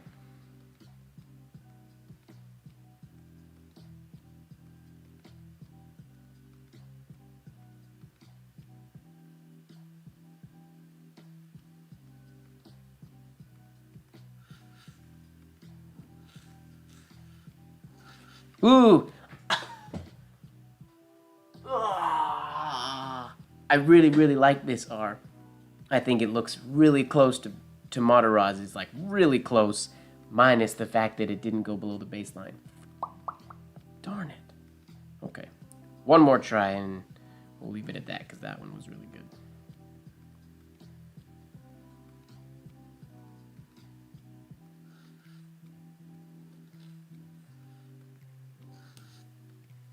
Good enough. That's a nice R. I had a little bit of a skip there, but we're happy with both of those.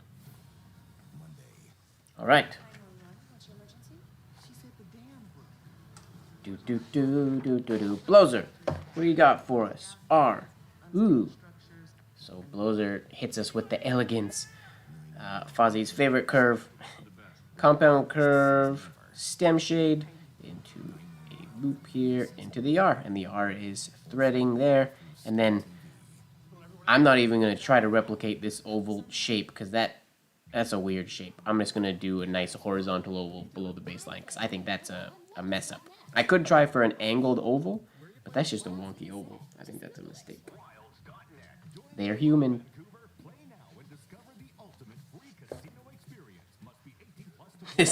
Come on, Fozzie.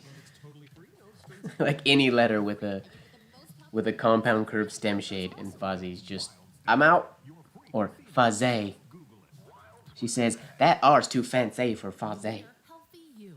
Walmart knows wellness. If you Walmart? advice on What do we healthy got a choices, Walmart ad? just ask your Walmart pharmacist. This message is Oh, brought come on, I don't want to pay for Spotify Premium, but I guess maybe I should. Sachet.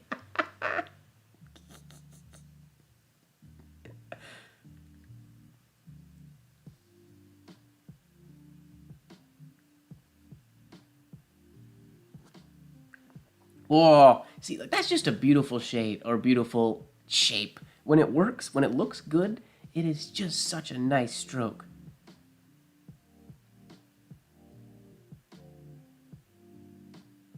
Now, we don't have to exit below the baseline.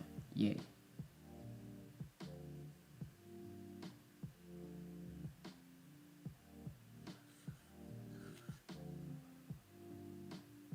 I should have dropped a little bit more below the baseline. Still a nice R, but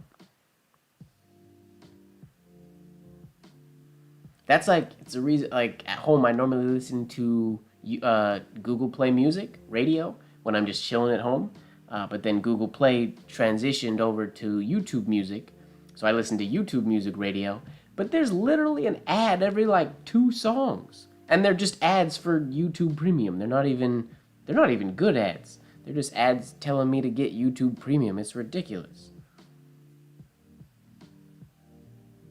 So I've been experimenting with other radio services. I don't mind ads.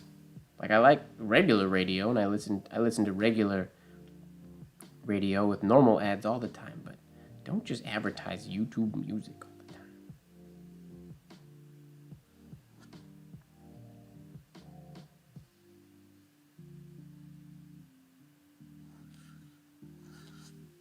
Now I go below the baseline? Now I do that when I'm not supposed to?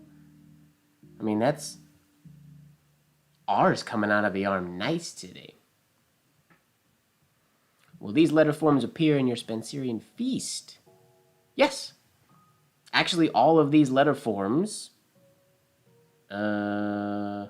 except for like the backwards cross of the P that we did, most of these letter forms are in my Spencerian feast class. In the Spencerian feast, I'll be teaching its traditional Spencerian and also ornamental penmanship. It's sort of, I consider a lot of ornamental penmanship just different. It's just different stylized variations on traditional Spencerian. So the class sort of encompasses all of it. It's a Spencerian ornamental penmanship class. A lot of people tend to group ornamental penmanship into it has to be like movement writing and stuff like that. But you could write this R slowly, and it wouldn't be traditional Spencerian. It's ornamental penmanship. So the class, yeah, it'll have these variations are in there. I think, I'm trying to remember my notes. I'm pretty sure this exact R is in there. I didn't go through every ornamental penmanship variation because there's thousands. But a lot of them, they'll be covered. All right. I'm going to just try that one more time because I didn't end below the baseline like a dummy. And then we'll move on to, I believe, Kanan is next.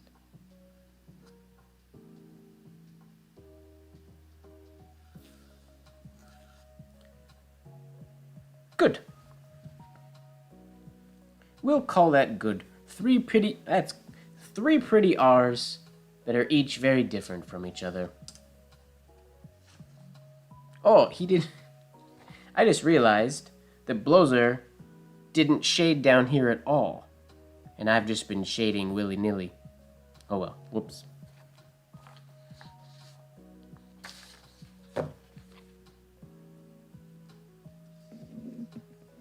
Okay. Here we go. Whoa. Okay, so Kanan, he gives an example of what I was talking about when I did Matarazes. So he has this super low entry, super low stem shade, comes way up high, tiny little loop, larger loop that goes over and finishes, almost connects to his entry oval, almost making like an infinity symbol here, a little bit. Then it's a lift, and then he's dropping, and I don't know how fast that lift is. He might have gone and straight into it, and there just happens to be a lift there. I'm going to stop there and then go below the baseline to get that super abrupt. And one thing that Kanan was very, very good at, looks like a weird chair. Nice. It's kind of like a really cool lowercase h. If you ignore this line going way over here, it's like a cool lowercase h-ish. But yeah, getting this shade so quick and so fat and then cut. Like it gets super big and then back to hairline super quick. I have trouble with.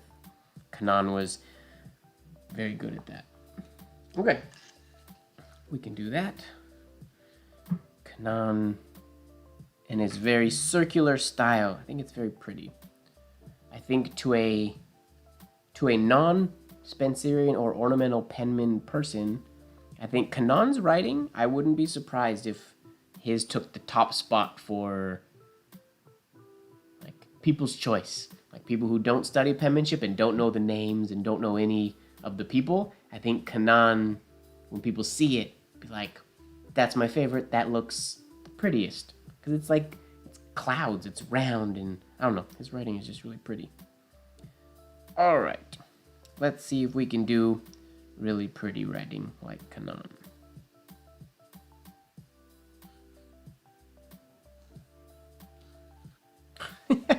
Whoops, I got thinking about what I was doing. So this has to be, I've got to go quicker into that. Excuse me. And then that shade, okay. Okay, we can do that.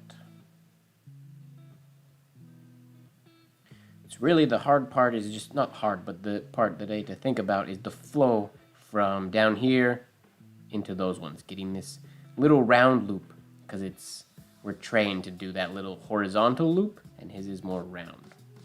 That's the one big difference that muscle memory has to be retrained for.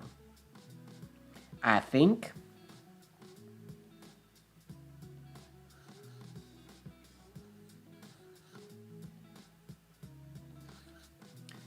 I wish. Oh, I didn't go below the baseline. I wish this shade looked more like the first one I did. That's a weird letter.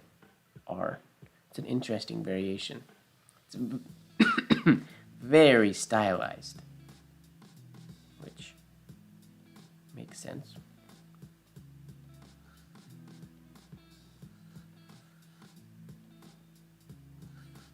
Oh, go below the baseline. I don't care. I'm leaving it there because I like that R. We're not even going to go below the baseline. Screw it. No, forget the baseline. Meh, who cares? I don't care. Do you care? No, I don't care. No, I'm moving on.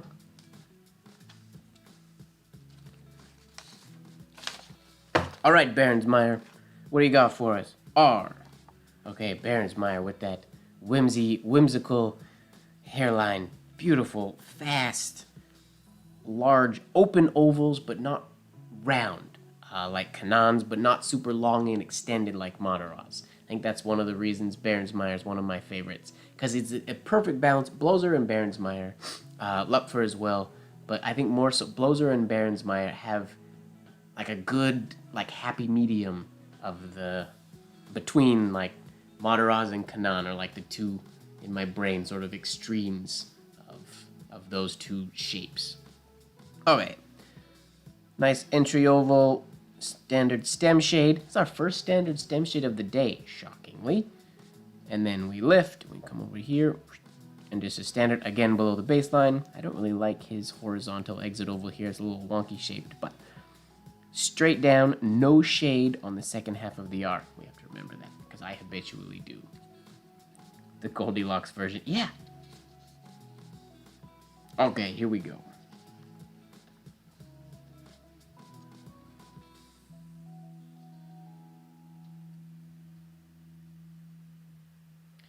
Pew, pew, pew, pew, pew, doo. There we go.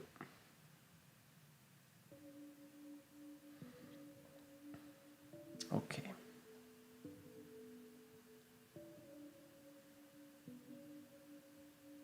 Just a nice standard stem.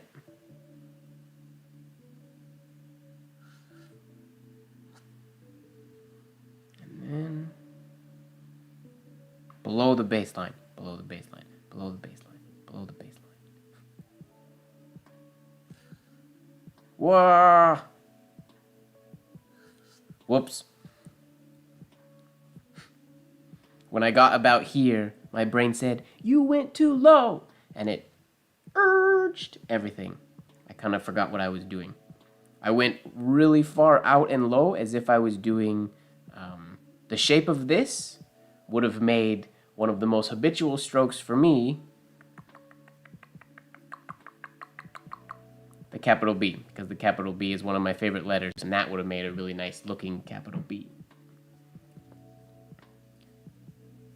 So that's where muscle memory took over, because my brain was thinking about something else for some reason.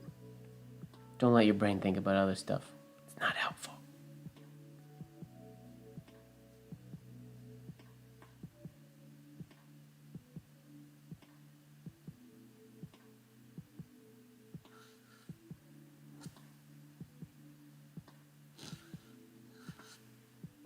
Whoa, this needs to be way bigger. He went huge there. And then I cut off this little loop. I have to get that loop in there. Okay. Can do. Easy fixes.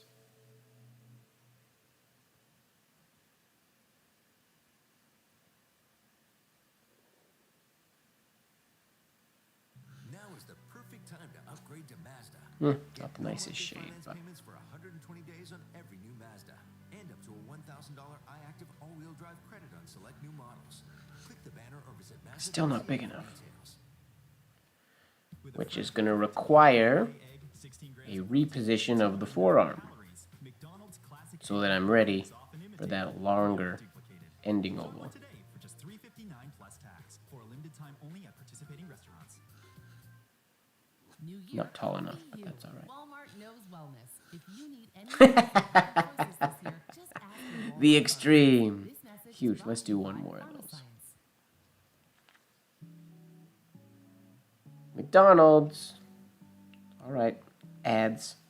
There we go. I'm helping businesses by listening to Spotify. I don't mind that. I'm helping companies advertise. I would rather they were not McDonald's-like companies. I'd rather support other companies, but meh.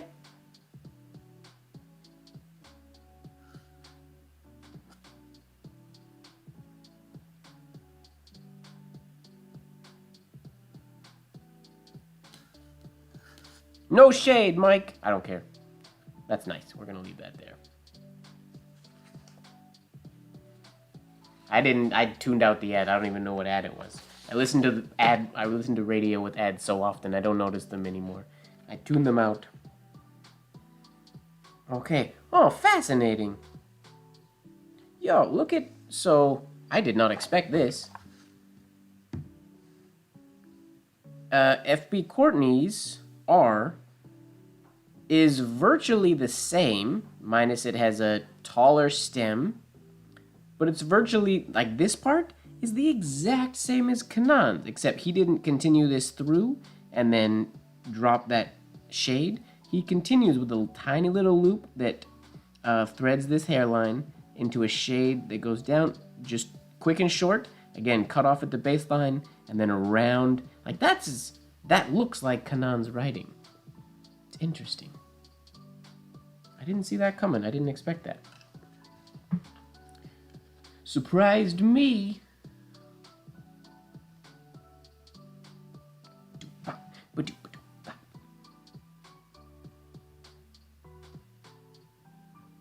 Okay. End of the sheet. These might not turn out that great because we're right at the bottom of the paper.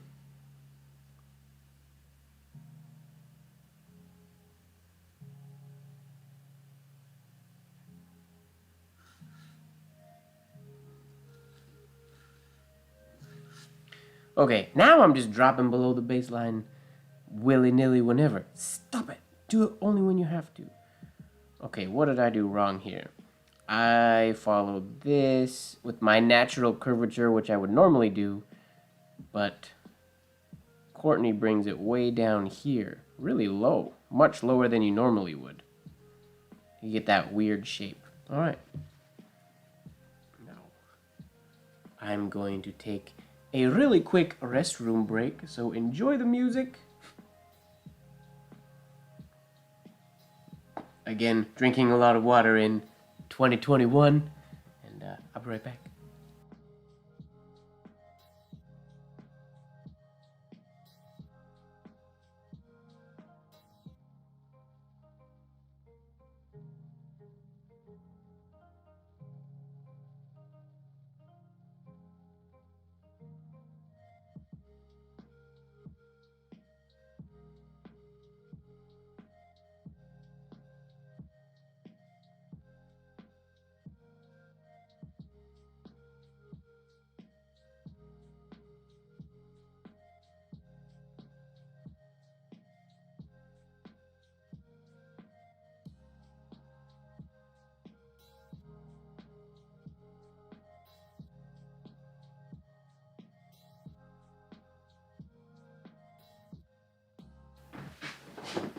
And we're back.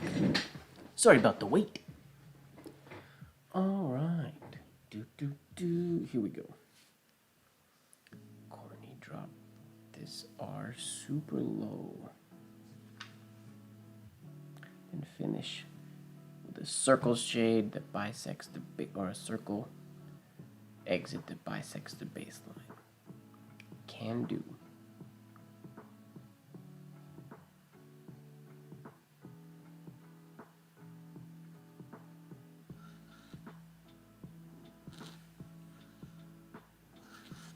No, bisects the baseline. We gotta come up to there. That's the right shape, though. It's a weird shaped letter. We might have made this a little too high.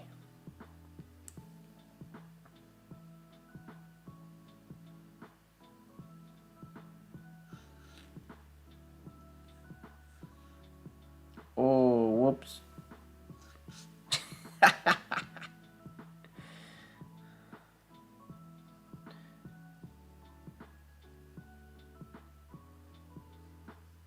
One more. That's all we got room for on this page. We gotta nail it. Nail it. Here we go.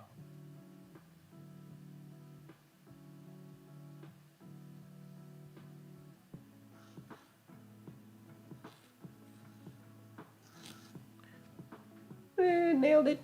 Well, sure.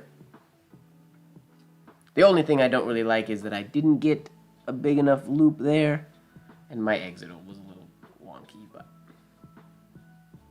Oh, there's not supposed to be... No, I have to do that one again, because there's not supposed to be... Oh, there is supposed to be a shade. Yeah, okay. Yeah, we'll leave it there. That's good enough for Courtney. Who's next? J.D. Todd. What do you got for us, J.D. Todd? Todd has this one. Entry oval, down, up. Basically what we've been doing, we're just back to, instead of a tiny little round loop up here, we're more similar to the way we did the first ones. Where we're angled, and then again, focus on getting that loop there, and then below the base, or bisecting the baseline. So this will be much more the way I would naturally do it. So this will be easier, for lack of a better word. For me.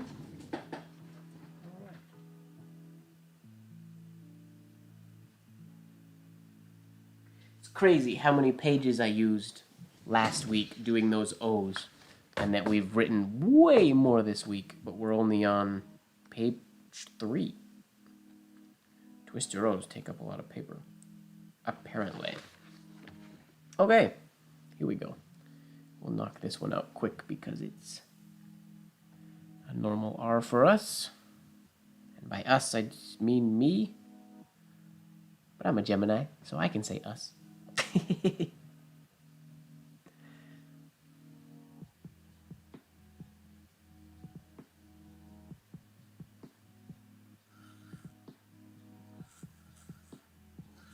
Whoa, this is a chubby R.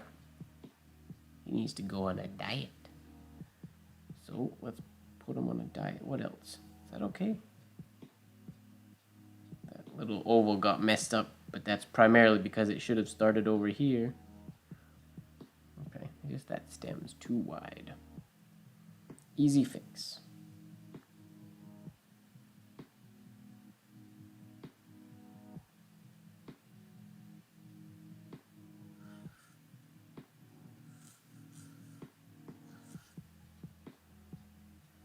Not bad. Again, like I said, this is how I naturally do this variation of the R. So this just flows out. What a jumpers, right? Like, take it easy.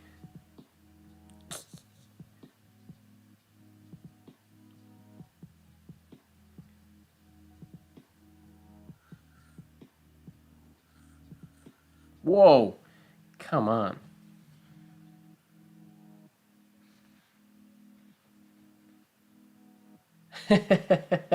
Thanks a lot for hanging out, James. 2 in the morning. Go get some rest. Get some sleep.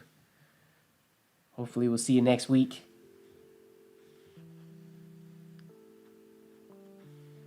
Sweet dreams, man.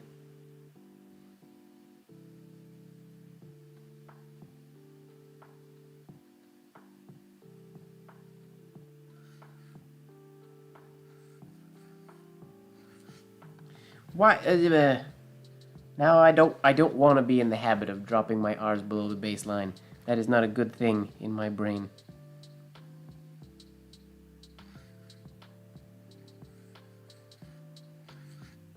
That's better.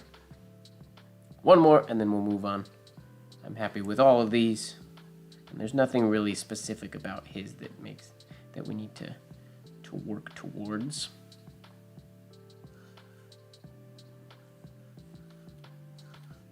Yeah, that's a nice R. Cool.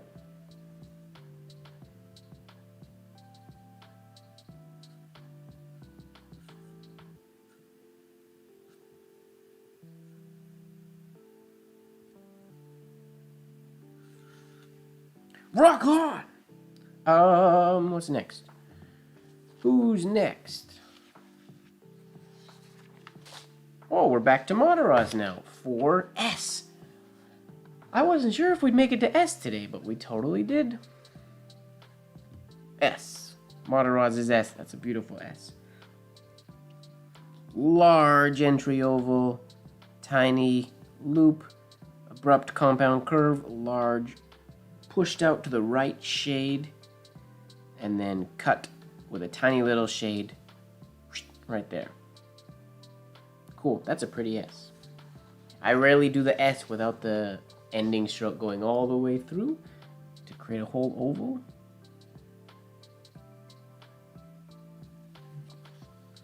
All right, Monteros, nice and quick. That entry oval was huge.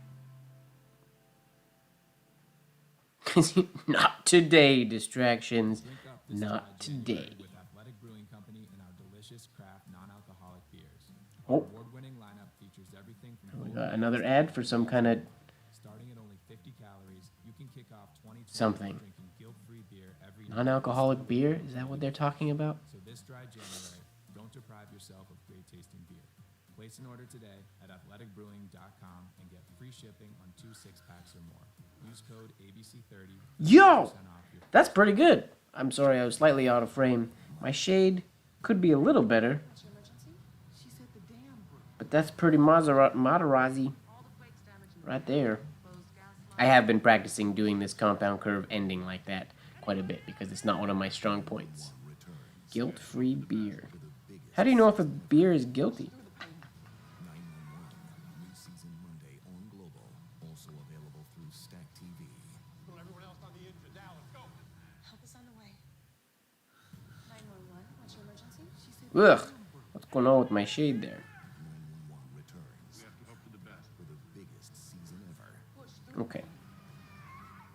911, new season Monday on Global.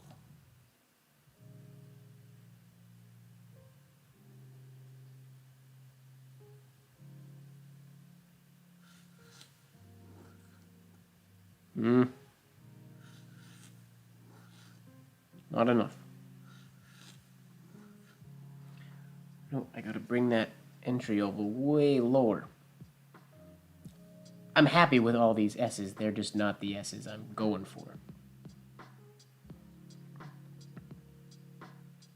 They're not exactly what I want. Okay, drop it lower, closer to the baseline.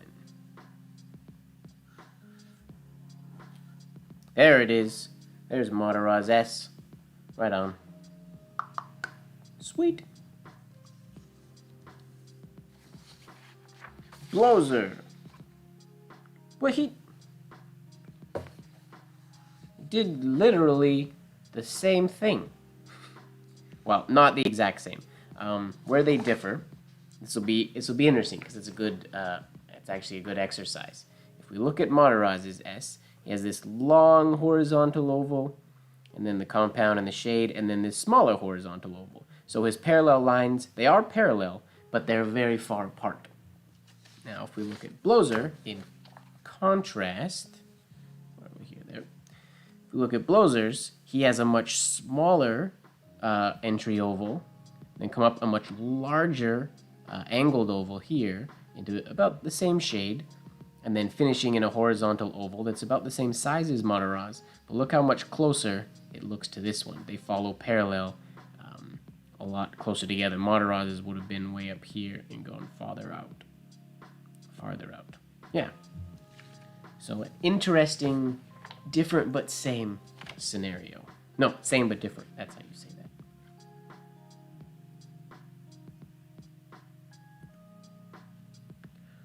All right.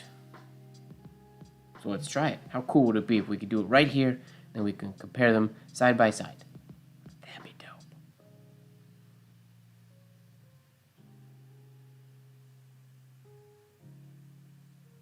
Okay, much larger angled oval.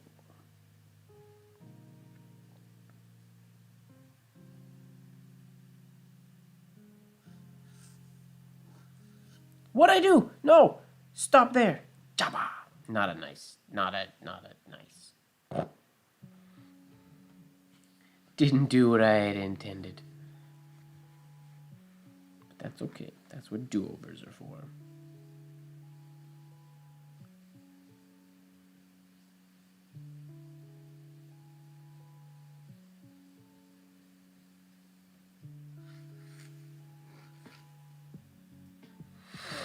Not bad, but it's an ugly shade. And this needs to be longer and flowier. It has to have a little more speed to it, I think.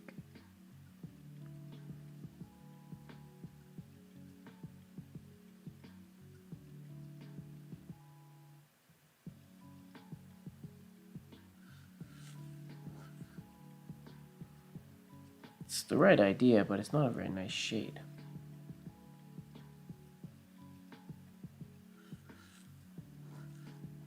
That's better.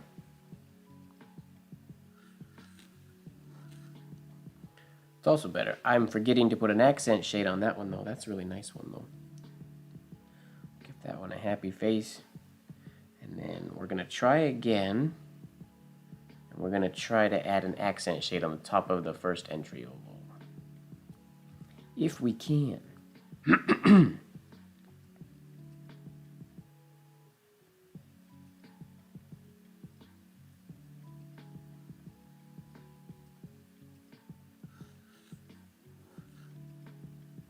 Not enough.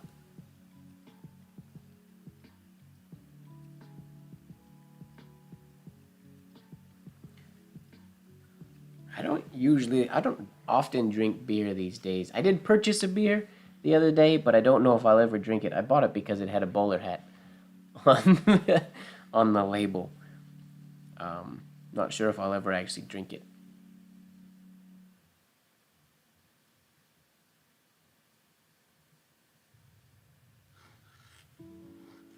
Whoa. Nope.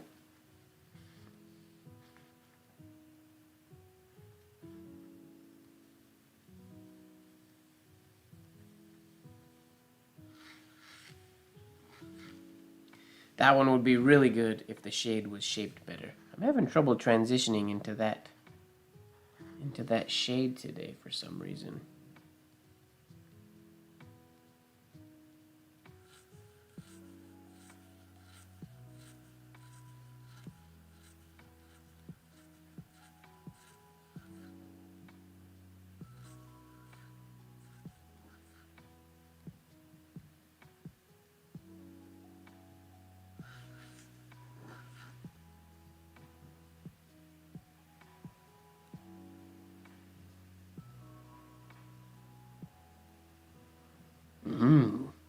That sounds yummy.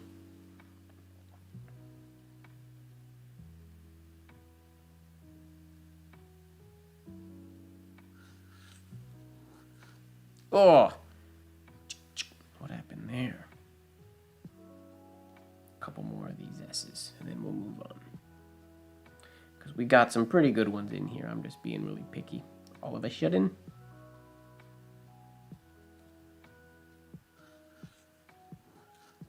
What is happening? I'm concentrating too much on that transition into the compound curve into the shade. And I'm getting crazy kinks.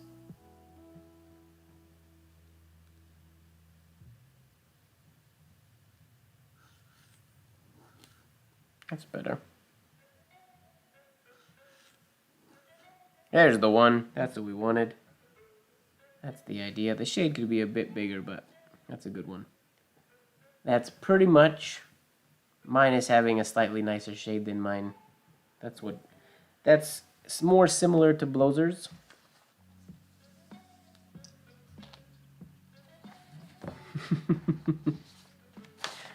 All right, what do you got for us, Kanan? Kanan did the same thing. None of these guys are doing the standard S that most of us are used to. But the one thing that Kanan is doing that'll make it easier for me than the way Blozer did it. That smaller entry oval is weird for me. He has a larger entry oval, more similar to Mataraz, but then quite abrupt compound curve here on the way down. And then a very, very short, very gorgeous shade on the lower left or lower right side, and then the standard, same as the others, horizontal oval, exit or finishing on that line. We can do that. I think it's that oval into the compound curve is the one that gets me every time that I need. In general, I need to work at it a lot more. You got kinks everywhere. You gotta iron them out. When you got kinks, you gotta get out the iron. You know what the iron is, Fozzie? Speed. I know you don't want to hear it, but speed. That's how you get the kinks out. Pick it up a little bit.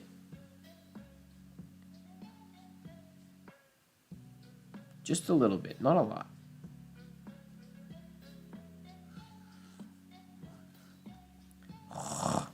That transition.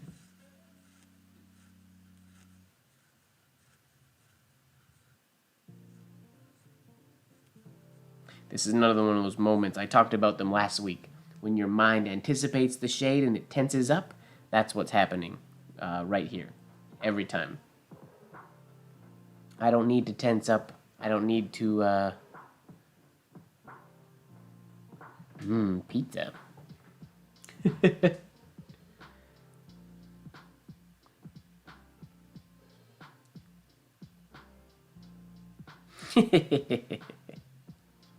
Pizza is what irons out the kinks. That would be lovely. I would enjoy that.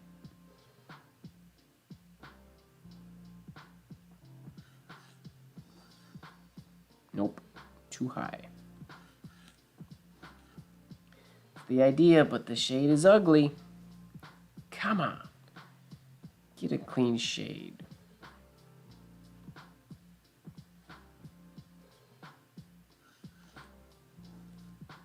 The idea, that's pretty.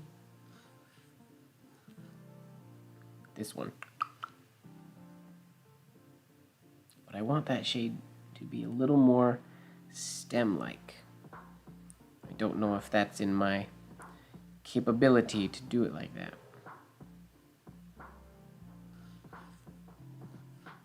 I think that's just, I'm gonna try a couple more. See if we can get closer to that look.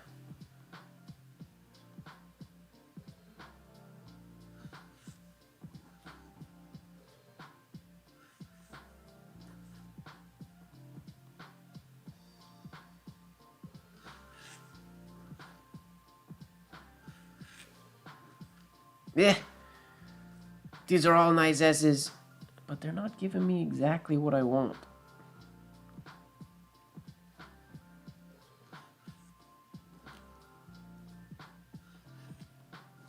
There it is. That's the shade we want. So that's the shade we want. And that's the shape of letter we want. Pretend those two are one. And we're gonna move on. Now is the perfect time to upgrade to Mazda. Get no monthly The cure for stingy horizontal ovals? every new Mazda. And You gotta do iActive all-wheel drive credit a lot of hairline horizontal ovals. Nice and quick. You gotta get that movement in your muscles. Healthy you. Walmart Like knows these. wellness. If you need You any gotta give a advice on whole wellness bunch of this year, these. Just ask your Walmart pharmacist. This message is brought to you by Pharmascience. You can do them bigger. So you can start with like a large one. Then go smaller. And smaller. And then you go the opposite direction. You can start bigger if you want it. I just happen to start small on this one.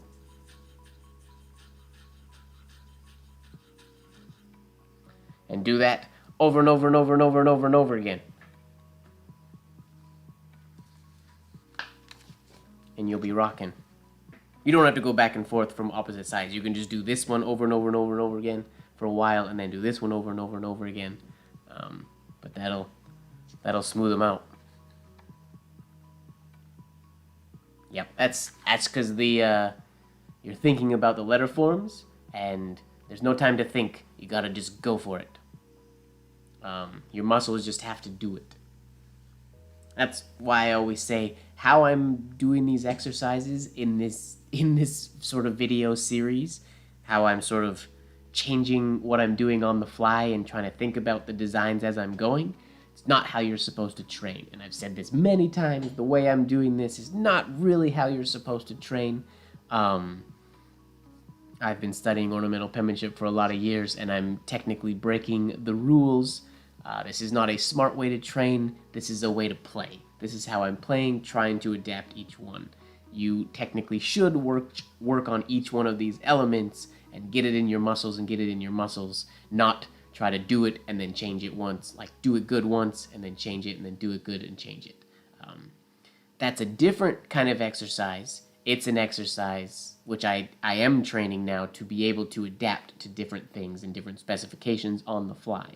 That's what I'm training.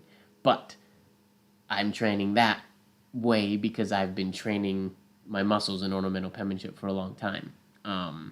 I would not normally recommend to train your letter forms like we're doing them in this video series. This is fun playtime. And it's technically also still study and good that way too. Alright, Berensmeyer gives us a cool variation of the S that we don't see or do very often, which I like. Large horizontal oval with an accent shade on the very top, comes up to a point, then comes down, little oval, and then like the bottom of a B or a Z. But it's not really a Z because it continues up. But we have the reversed oval stem shade, reversed oval shade to come up to cut off the same way as the other S's we've been doing today. That's a very cool S, and one that I'm not used to doing.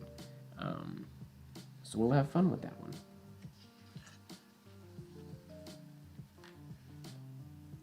Just go wee on the letter. Yeah, pretty much.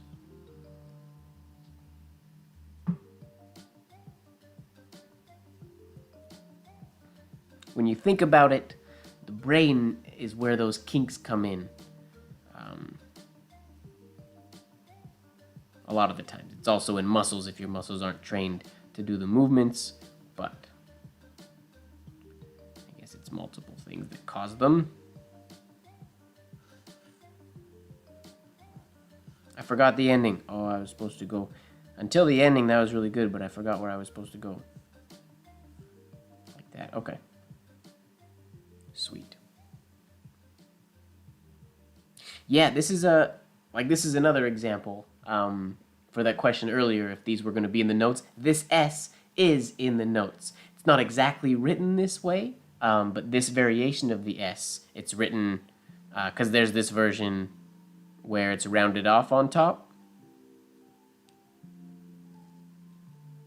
Like so. Like that version of this S is in our notes for Spencerian Feast. But yeah, Berensmeyer takes that to a hard point up there, which is pretty cool.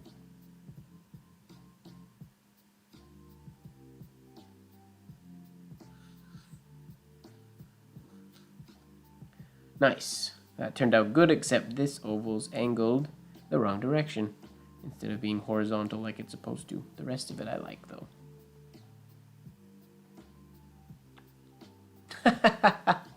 That works. You can blame your winter clothes. Looks like someone beheaded it. Whoa. Take it easy, Slytherin.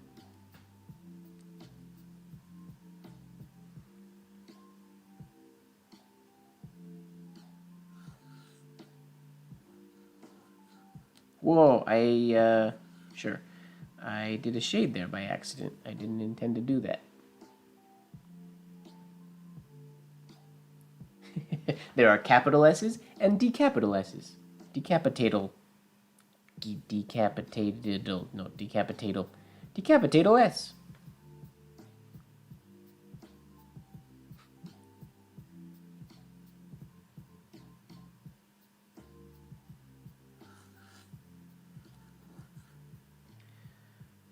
need to keep this oval higher. I think I'm bringing it a little too low.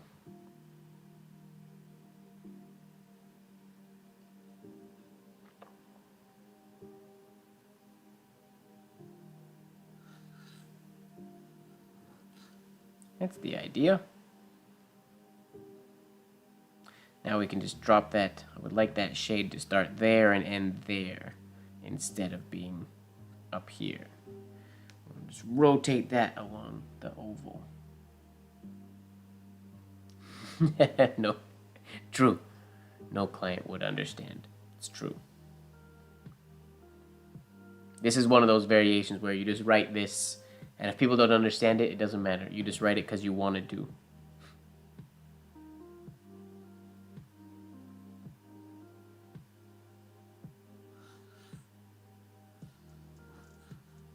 There we go. I forgot to stop, but that was better on the shade. I keep focusing on the shade and forgetting to end it the way I'm supposed to. 2 more times. Or 1 more if we do this one perfectly.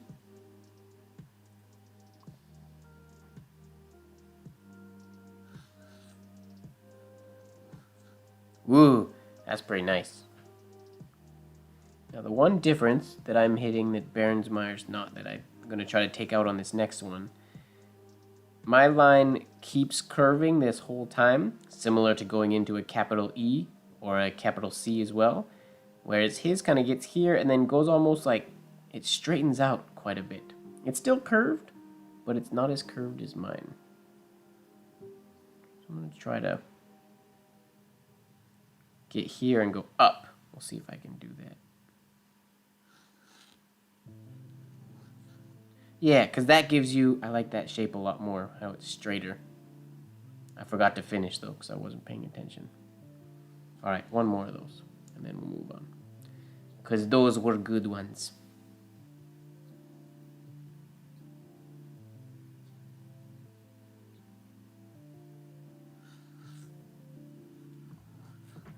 Booyah! Sweet.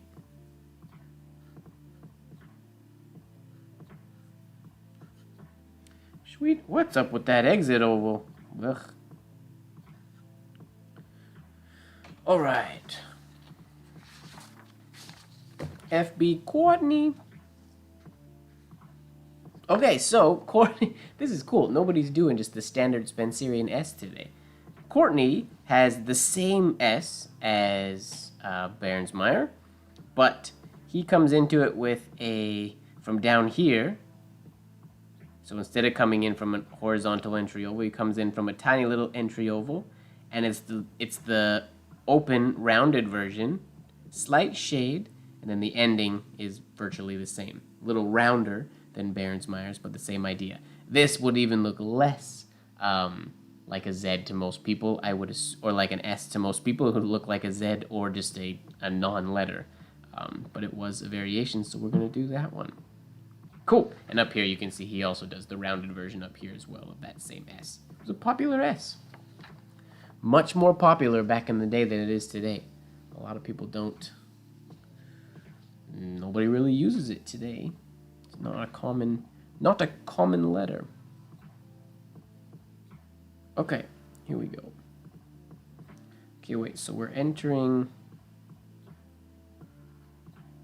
from down here. And that has to go around, okay. Oh, that's a touch of challenge to get that parallel oval at the bottom.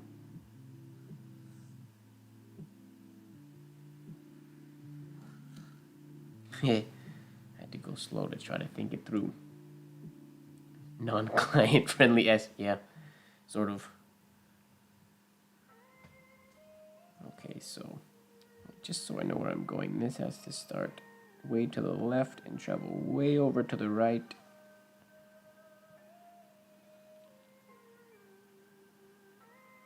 To go, is that basically right above it? Yeah, pretty much right above it. Whoops. Just shade, and then this follows parallel. So this is even lower. Yeah, that little entry oval's got to be close to the baseline. All right, this is a weird S. I've never written it, especially with an entry like this before. Interesting song.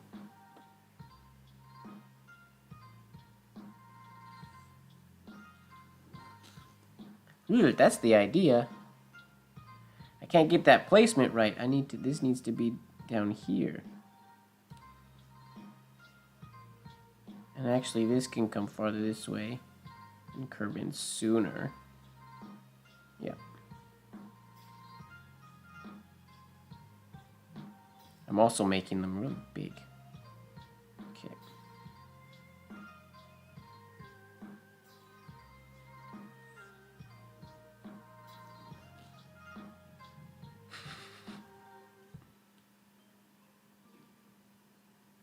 Interesting. Yeah, it's a bit of a duckbill. So I'm getting this, I mean, I'm rounding up the top, but not nearly as much as his. His is like bleh, super round, so that his loop is way up there. That's what I'm not getting. It's not a letter S, or it's not an S variation that I think I will ever use, but This is the sound of 8 million garbage trucks. we're trying to That's do how much food is what he wasted did. in Canada every single year. And this is the sound of one Spud delivery truck. I did it again. Spud has the lowest waste in Canada because Spud groceries are sustainable and local. That's better. Time to spoil. It's like it's It looks so weird. I'm only gonna do this 2 more attempts and then I'm done. This is a very, very weird letter. New year, healthy you. Walmart knows wellness. If you need any advice on healthy choices this year, just ask your Walmart pharmacist. This message is brought to you by Pharmascience. Yep, that's enough. I don't even care that we didn't really do a good one.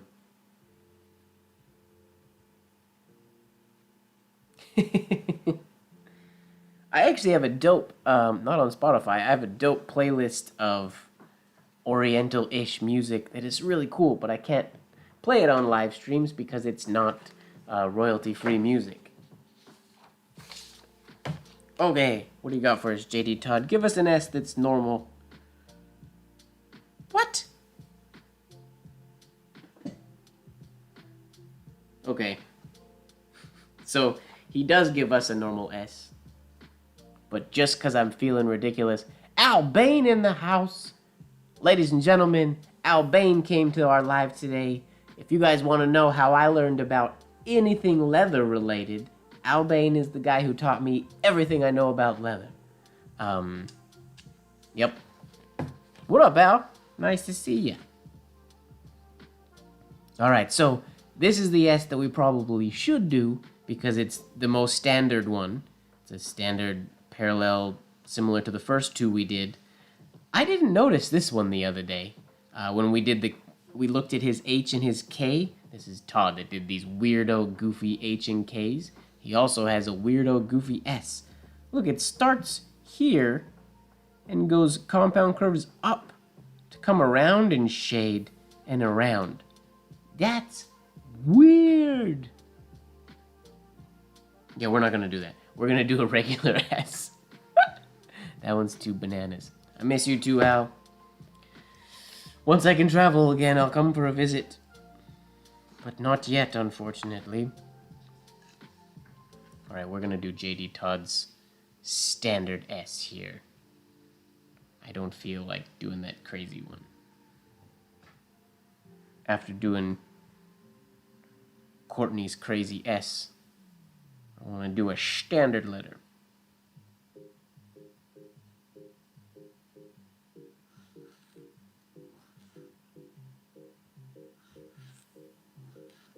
Like that. Oh, but these lines are not parallel. Let's get a new sheet of paper and we'll do parallel.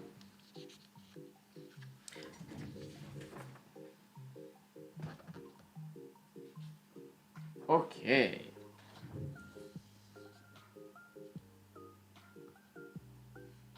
Is there a name for when they start on the opposite side? Is there a specific name? I'm not honestly sure.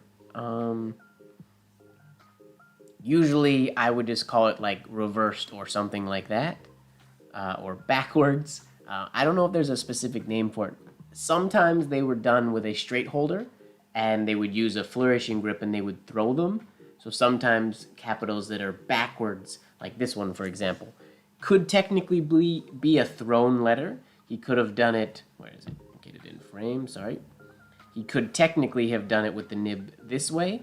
He'd use a straight pen and a flourishing grip and started, so he'd written it totally normal, but he's throwing it so he's able to shade that upstroke before coming down. Or he did it normal and did it reversed or backwards. We don't know. Either or. Many of these penmen could do letters equally good, forward, backwards, thrown, upside down, who knows. Pretty much any variation was in their wheelhouse. Okay, let's get this super clean one to finish off S nice.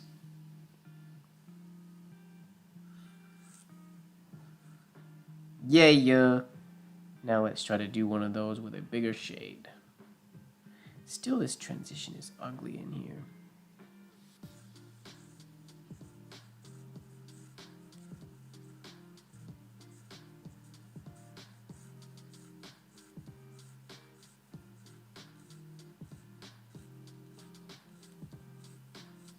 Okay.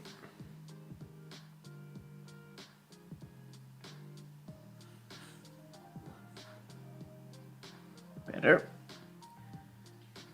If I shade with my arm and not my fingers, we should be good.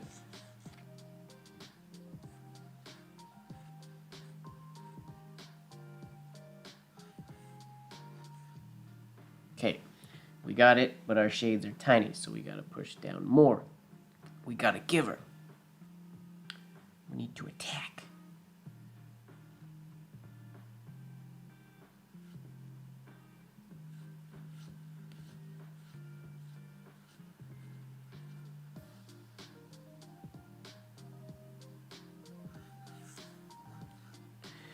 That's another really nice one, but with a tiny shade. His shade's not that big, so it's good. Another thing we want to get is this shade is starting really high. I would like these shades to be ending over here. So I need them to start about this point. We need to get that shade. We're taking the shade from here on the side. Bad example. On the side, so it's over here to the bottom. So we want the shade to be, see there, and it's more down here this way. We want the shade to be on the bottom of that horizontal oval.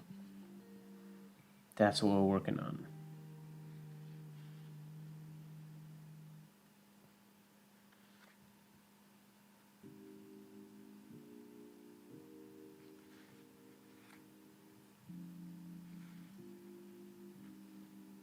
Yeah. All in good time.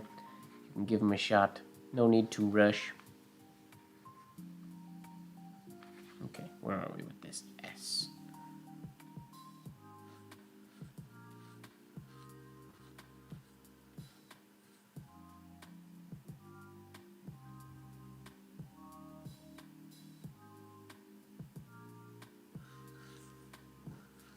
Better. Not a big enough entry oval.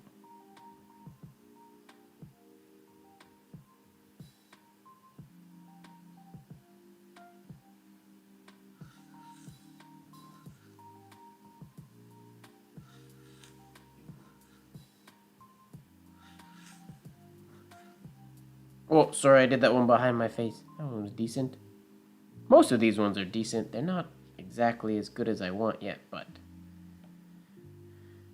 that compound curve in the S is one that I need to work on more.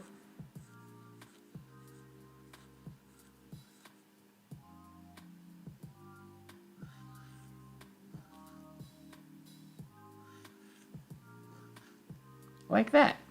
It's a little too upright for J.D. Todd, but it's a nice S.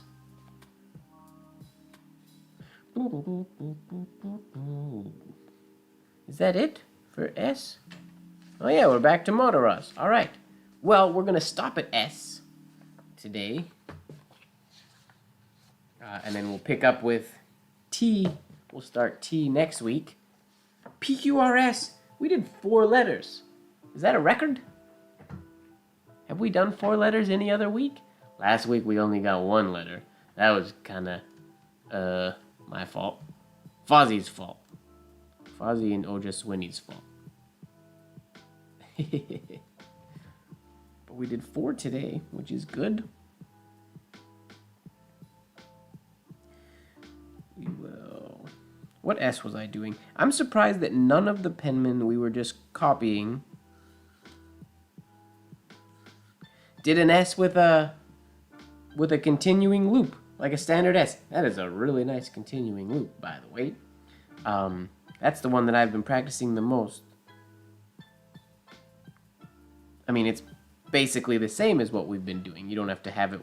I like putting this sharp thing here because I personally have an issue with this figure 8 compound curve getting sort of kinked up a little bit.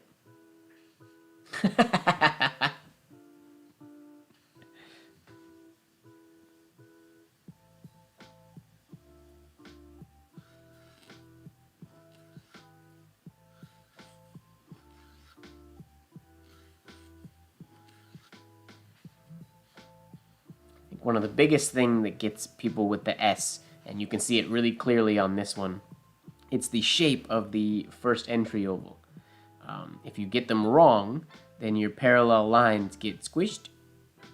If you get them right, then your parallel lines continue nice and through. You get even space on the top and bottom and sort of in the middle, and it just looks nice.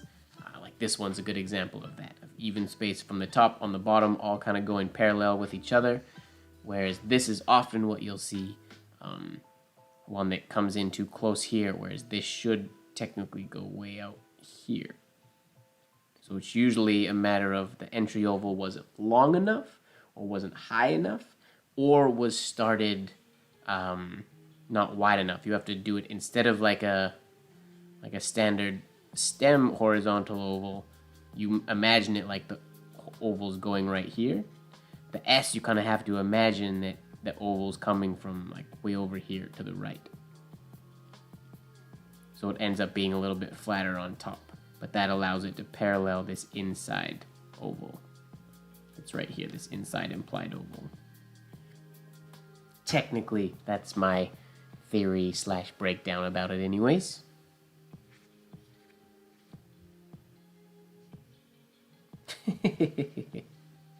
Put up your dukes. S. And that's S.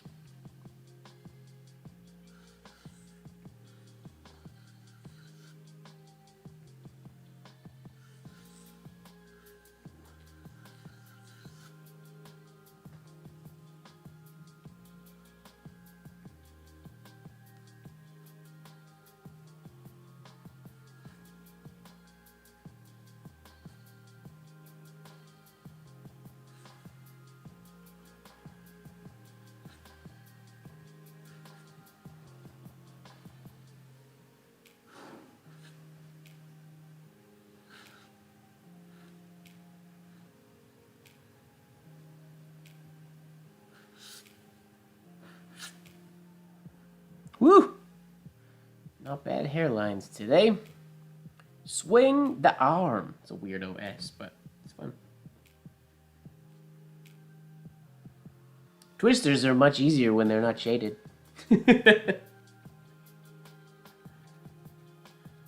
In fact, twisters are very easy. Not very easy, but substantially easier when they're not shaded.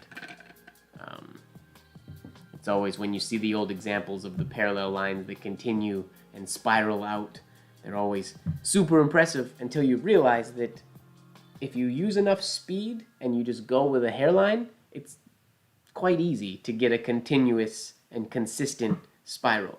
It's when you add the extra elements like the shades, or in Michael Sull's examples, the change of direction. They're not just a continuous spiral. Whoa.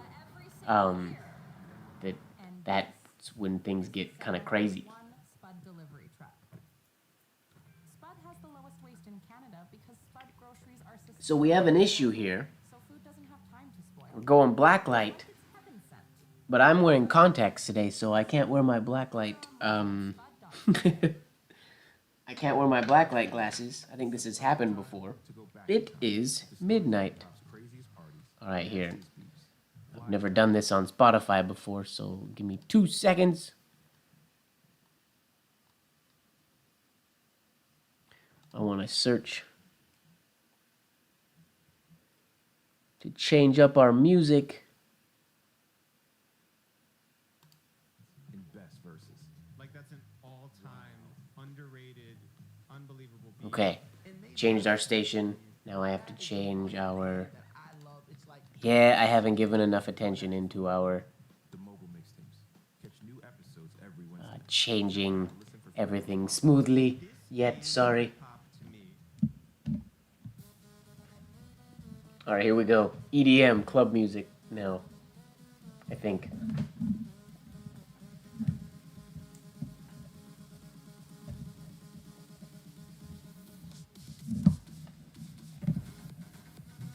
Wow, that is energetic music right there.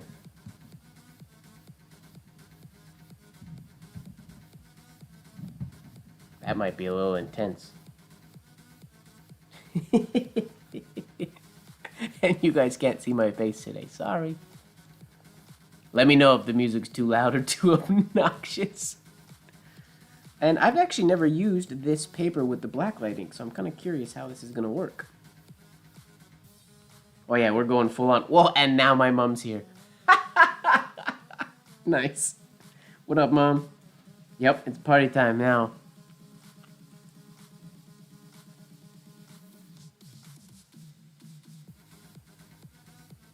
This is our first time using our Spotify EDM playlist. I gotta figure out how to fix that light transition. My lights all change at different times. They're programmed to go at the exact same second, but there's some kind of delay for some reason. So Al, if this is your first late night live at midnight, the music changes, the light changes, and this party turns into an after-hours affair.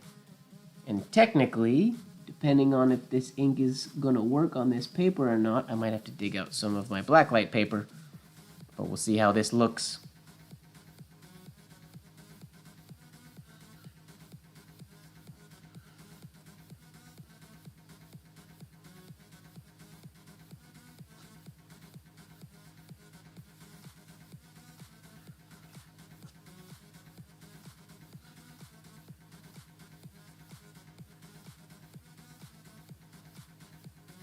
Woo, it actually looks nice.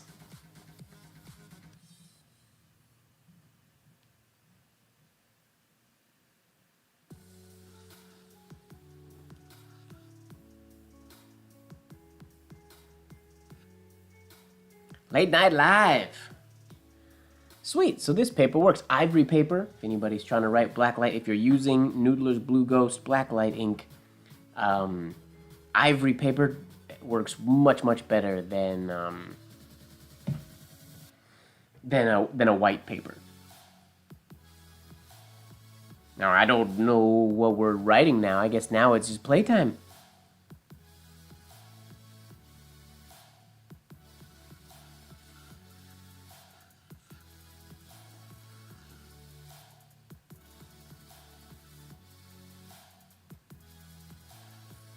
Zay! Good night, Marilyn. Thanks for hanging out. Sweet dreams. We'll see you next week, if not sooner. Blue paper would work pretty good. That's a good point. Except I don't know if my ink would be as opaque on blue paper.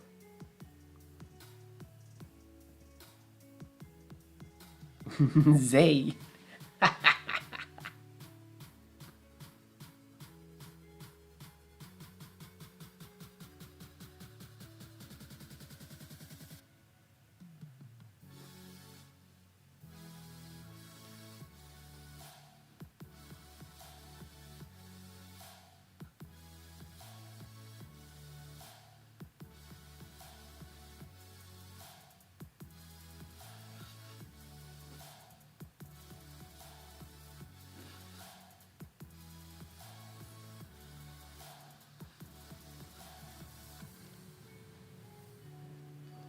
Pizza pizza.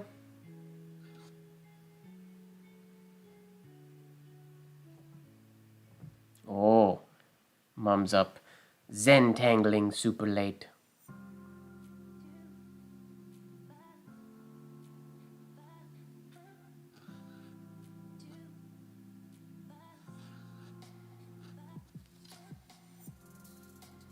Zane tang.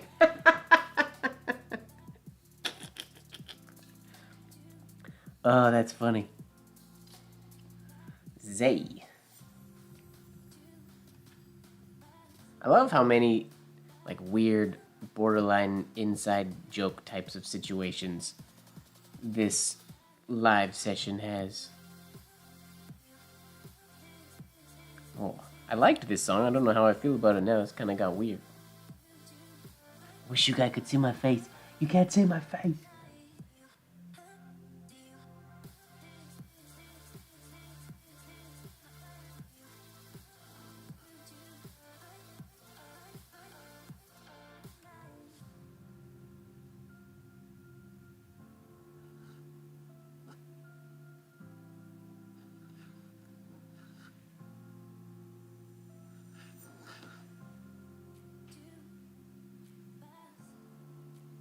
No face, Mike.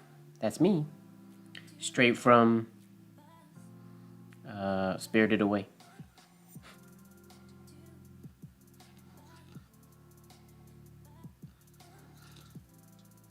Ugh, ugly.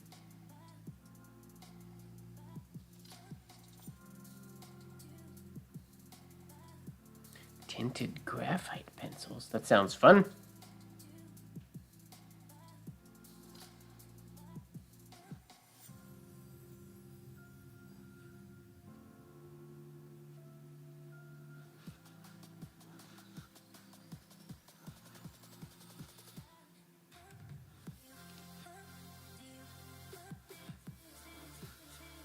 Oh, I'm so glad that this paper works good. I need to get more of this paper. I mean, I have a lot of it, but I don't ever want to run out. This is way better than the stuff I normally use.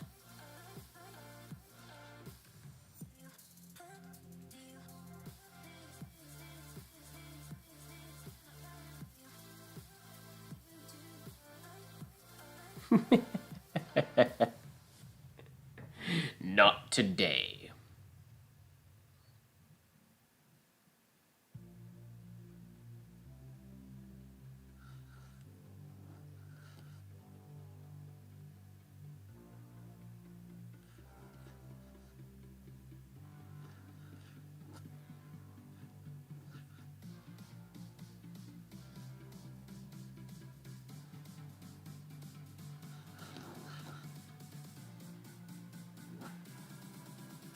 Whoops.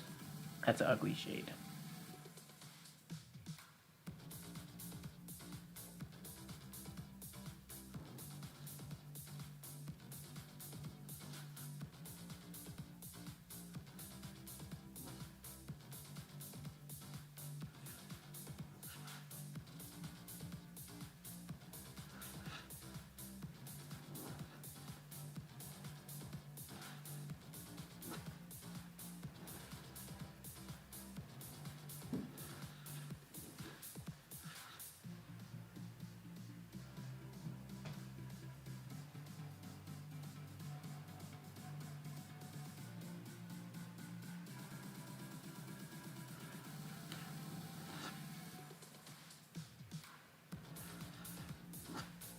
Oops.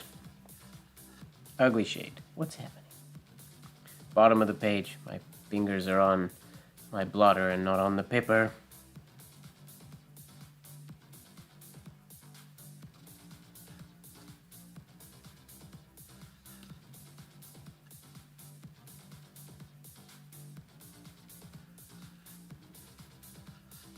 What? That's not a Y? Whoopsies. Oopsies.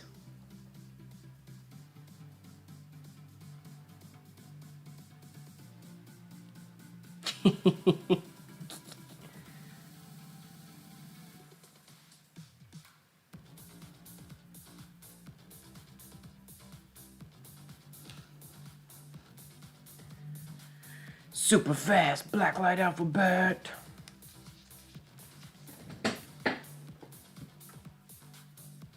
Ooh, that is bright.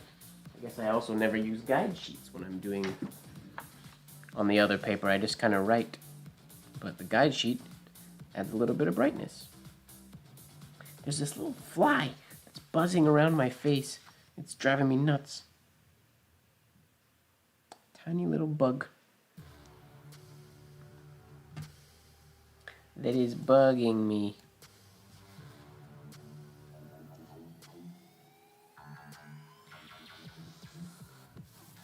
Where's Brian iCursive when we need him?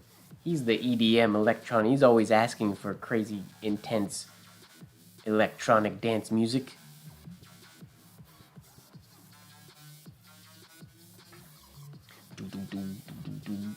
EDM.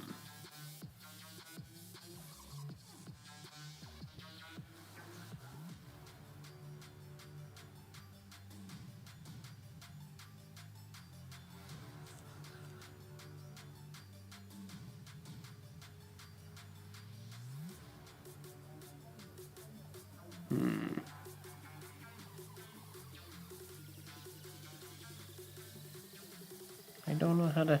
Connecting into M's is so annoying sometimes.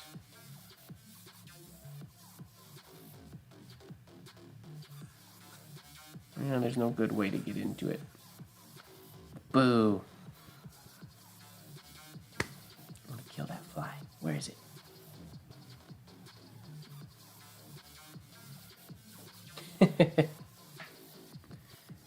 I think a lot of people are sleepy today.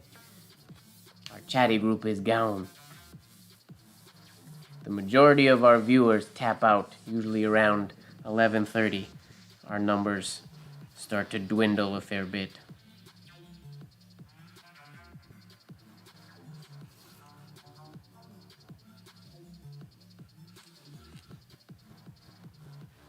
What could I write? What's a good thing to write in black light?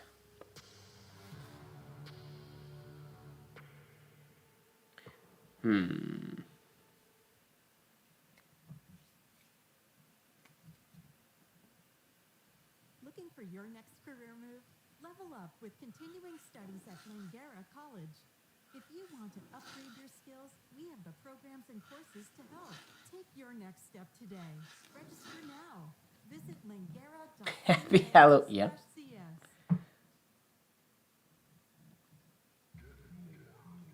Hey, that looks fun. What are you doing? I'm playing Mega Moolah on Wilds.net. Mega Moolah? Cool. Where are you playing it? Wilds with a Z. Just Google it. Wilds.net. Join the fun, Vancouver. Play now and discover the ultimate free casino experience. Must be 18 plus to play. Please play responsibly. And it's totally free, no strings attached? Totally free, and you get the most popular video slots available. That's awesome. Happy Wilds.net. Your free Halloween. Google it. Wilds with a Z. Yeah, well, I mean, you can't tell that to Spotify. They know that. If you need any advice on health They want me to this pay. year, just ask your But I don't want to pay. This message is I don't brought to you mind by ads. Pharmascience. But, whoops.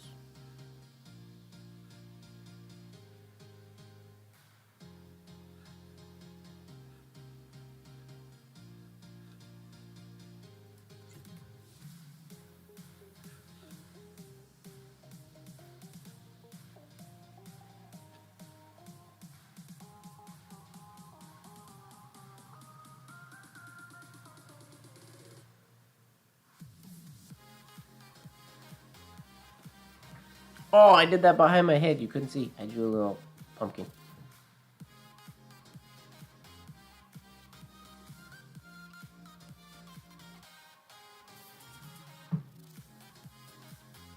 If this stream made me money, I would have no problem buying, buying premium Spotify.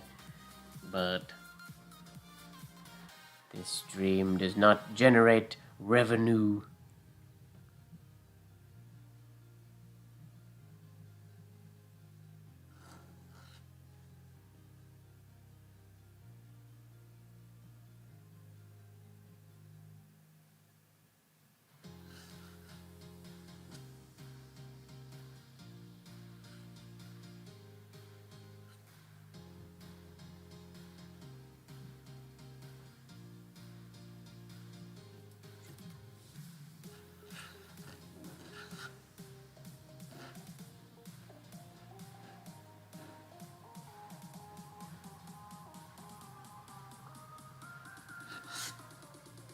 Albane. I need to get a better blacklight too that throws a little bit wider than this one. Terry, yeah. The 303, like I said, the good batches, they're like magic. They're amazing. I will dread going back now to Leonard Principle or Hot 101. Those are also really good nibs. It's just the 303, this specific run of the 303 was just so buttery and made, like you can shade so huge.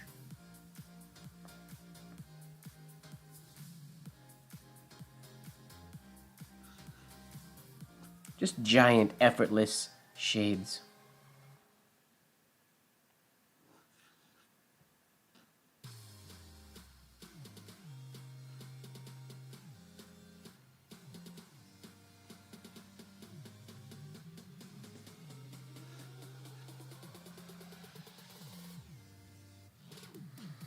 No, I didn't get a current batch. I don't plan on buying a current batch. I have a lot of old ones, and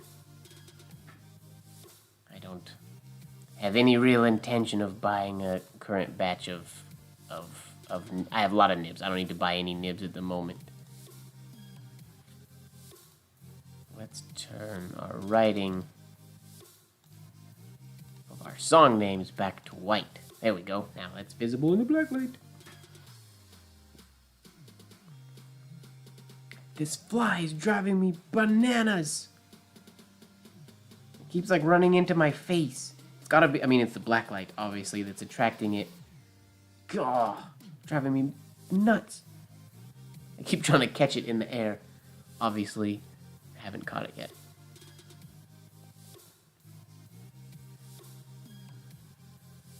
Okay. Can I do a connected alphabet? Good night, Mom. Thanks for stopping by. Ooh.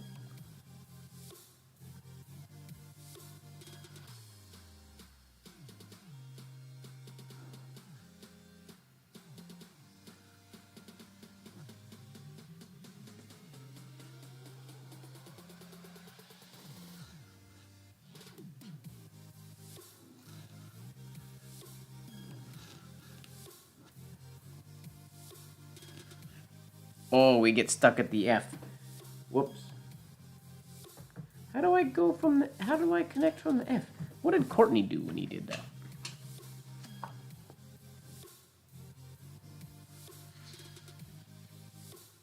His isn't fully connected, but it's pretty connected.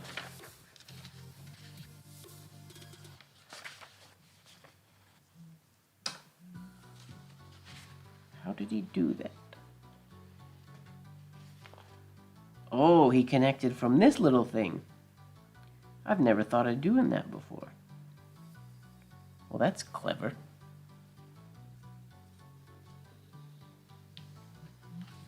The 303s from way back in the day, like the vintage 303s, not the blue ones, they were really good, but I don't think they shade as big as this good batch of modern 303s that I got. They were really, really good, though, the vintage 303s. I feel like these ones might be a little bit flexier. Thanks for hanging out, Al. It's nice to see you. And you can rest assured I will keep the silliness on high. It's nice to see you, man. Talk to you soon.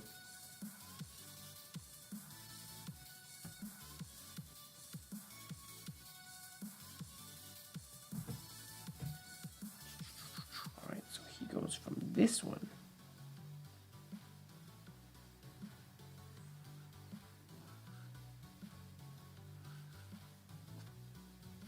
Oh, and then for the H, you gotta use a variation of the H that's like this. So you can get... How do you go into the I? I'll have to study Courtney's alphabet and see if I can replicate it one day.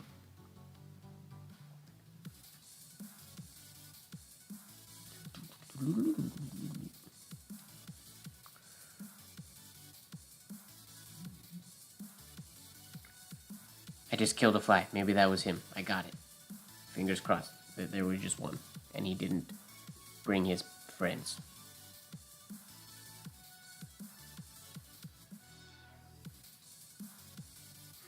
Good night, man.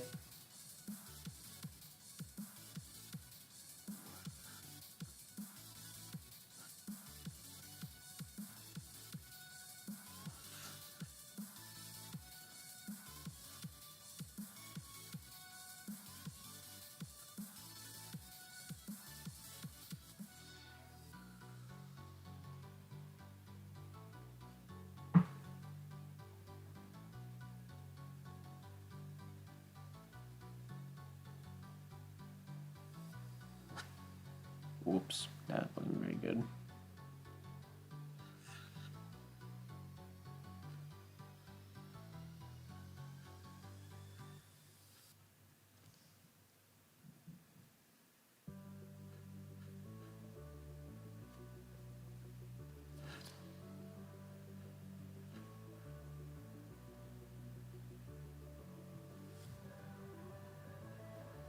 Friends of penmanship.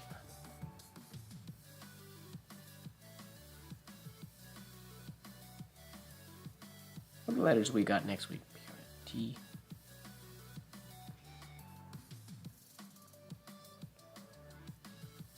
TUV.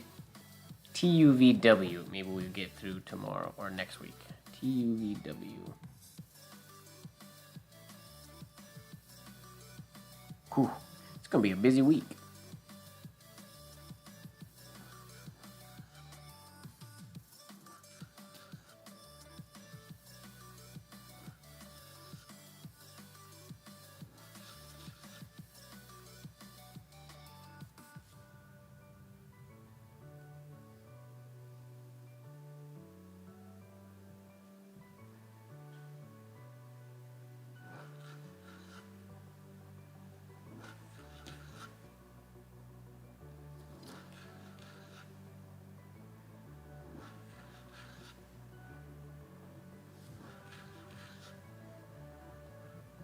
Snaily-esque, yeah, kinda.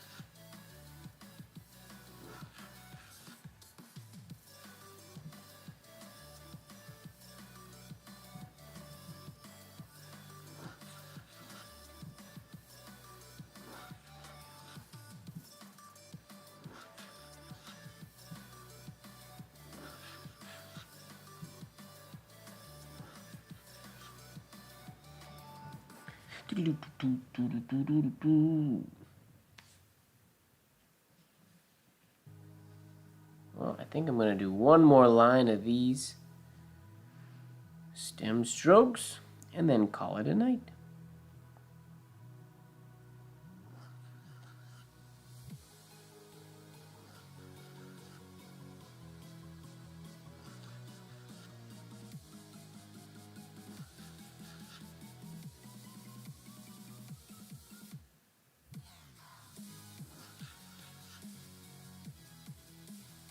Oh, so glad this paper worked good with the black light.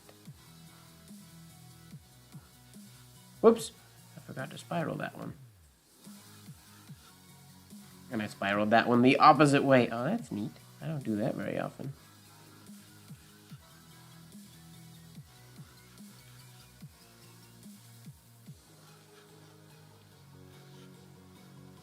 Oh, I did that one beside my face. Behind my face. Sorry. That one was kind of fun. Whoops. Oh, now I'm off the page. I don't know if I can do one this close to the bottom.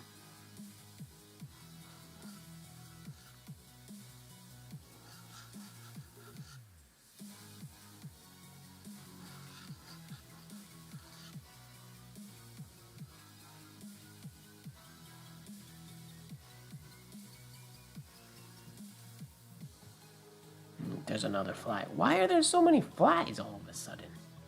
What is happening? They're not fruit flies. I don't know where they're coming from. My plants, maybe?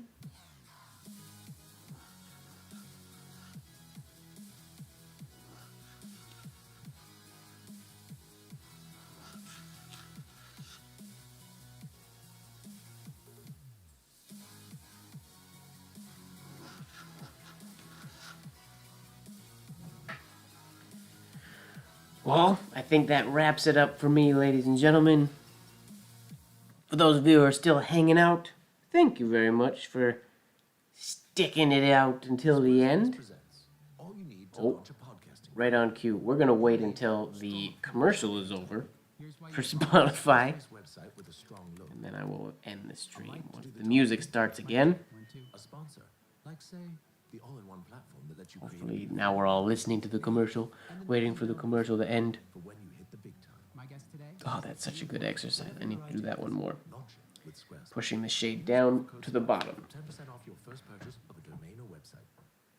New year, healthy you. Walmart knows wellness. If you need any advice on healthy choices this year, just ask your Walmart pharmacist. This message is Walmart? brought to you by Pharmacy. Come on. Premium is more than just music. And now another one. Out the app, Bye, Jared. Thanks for hanging out. so you can pick and choose what you hear. Oh, why did they have to do 3 commercials So you can right when I download decided the to show. say goodbye to It's everybody? unlimited Oh, it's songs for really music, raining so outside. you Holy have moly. control over your tracks on any device. Dive back raining into hard premium. today. Tap the banner to learn more. What up, hero? Everybody stopped talking, so I just started doing drill strokes. But now I'm ending the stream. I was just waiting till the commercials were over. It is 12:30 now. I'm gonna get a few things done before I go to bed. Trying to sleep a little bit earlier this year than what is normal. It has been an awesome stream. I had a lot of fun. I can't believe we made it through 4 whole letters.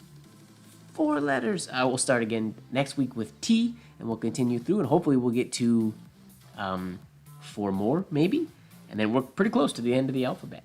So, yeah, thanks a lot for hanging out, everybody. Make sure that you are falling in love with the process, and don't forget that life should be just a bit of silliness, really.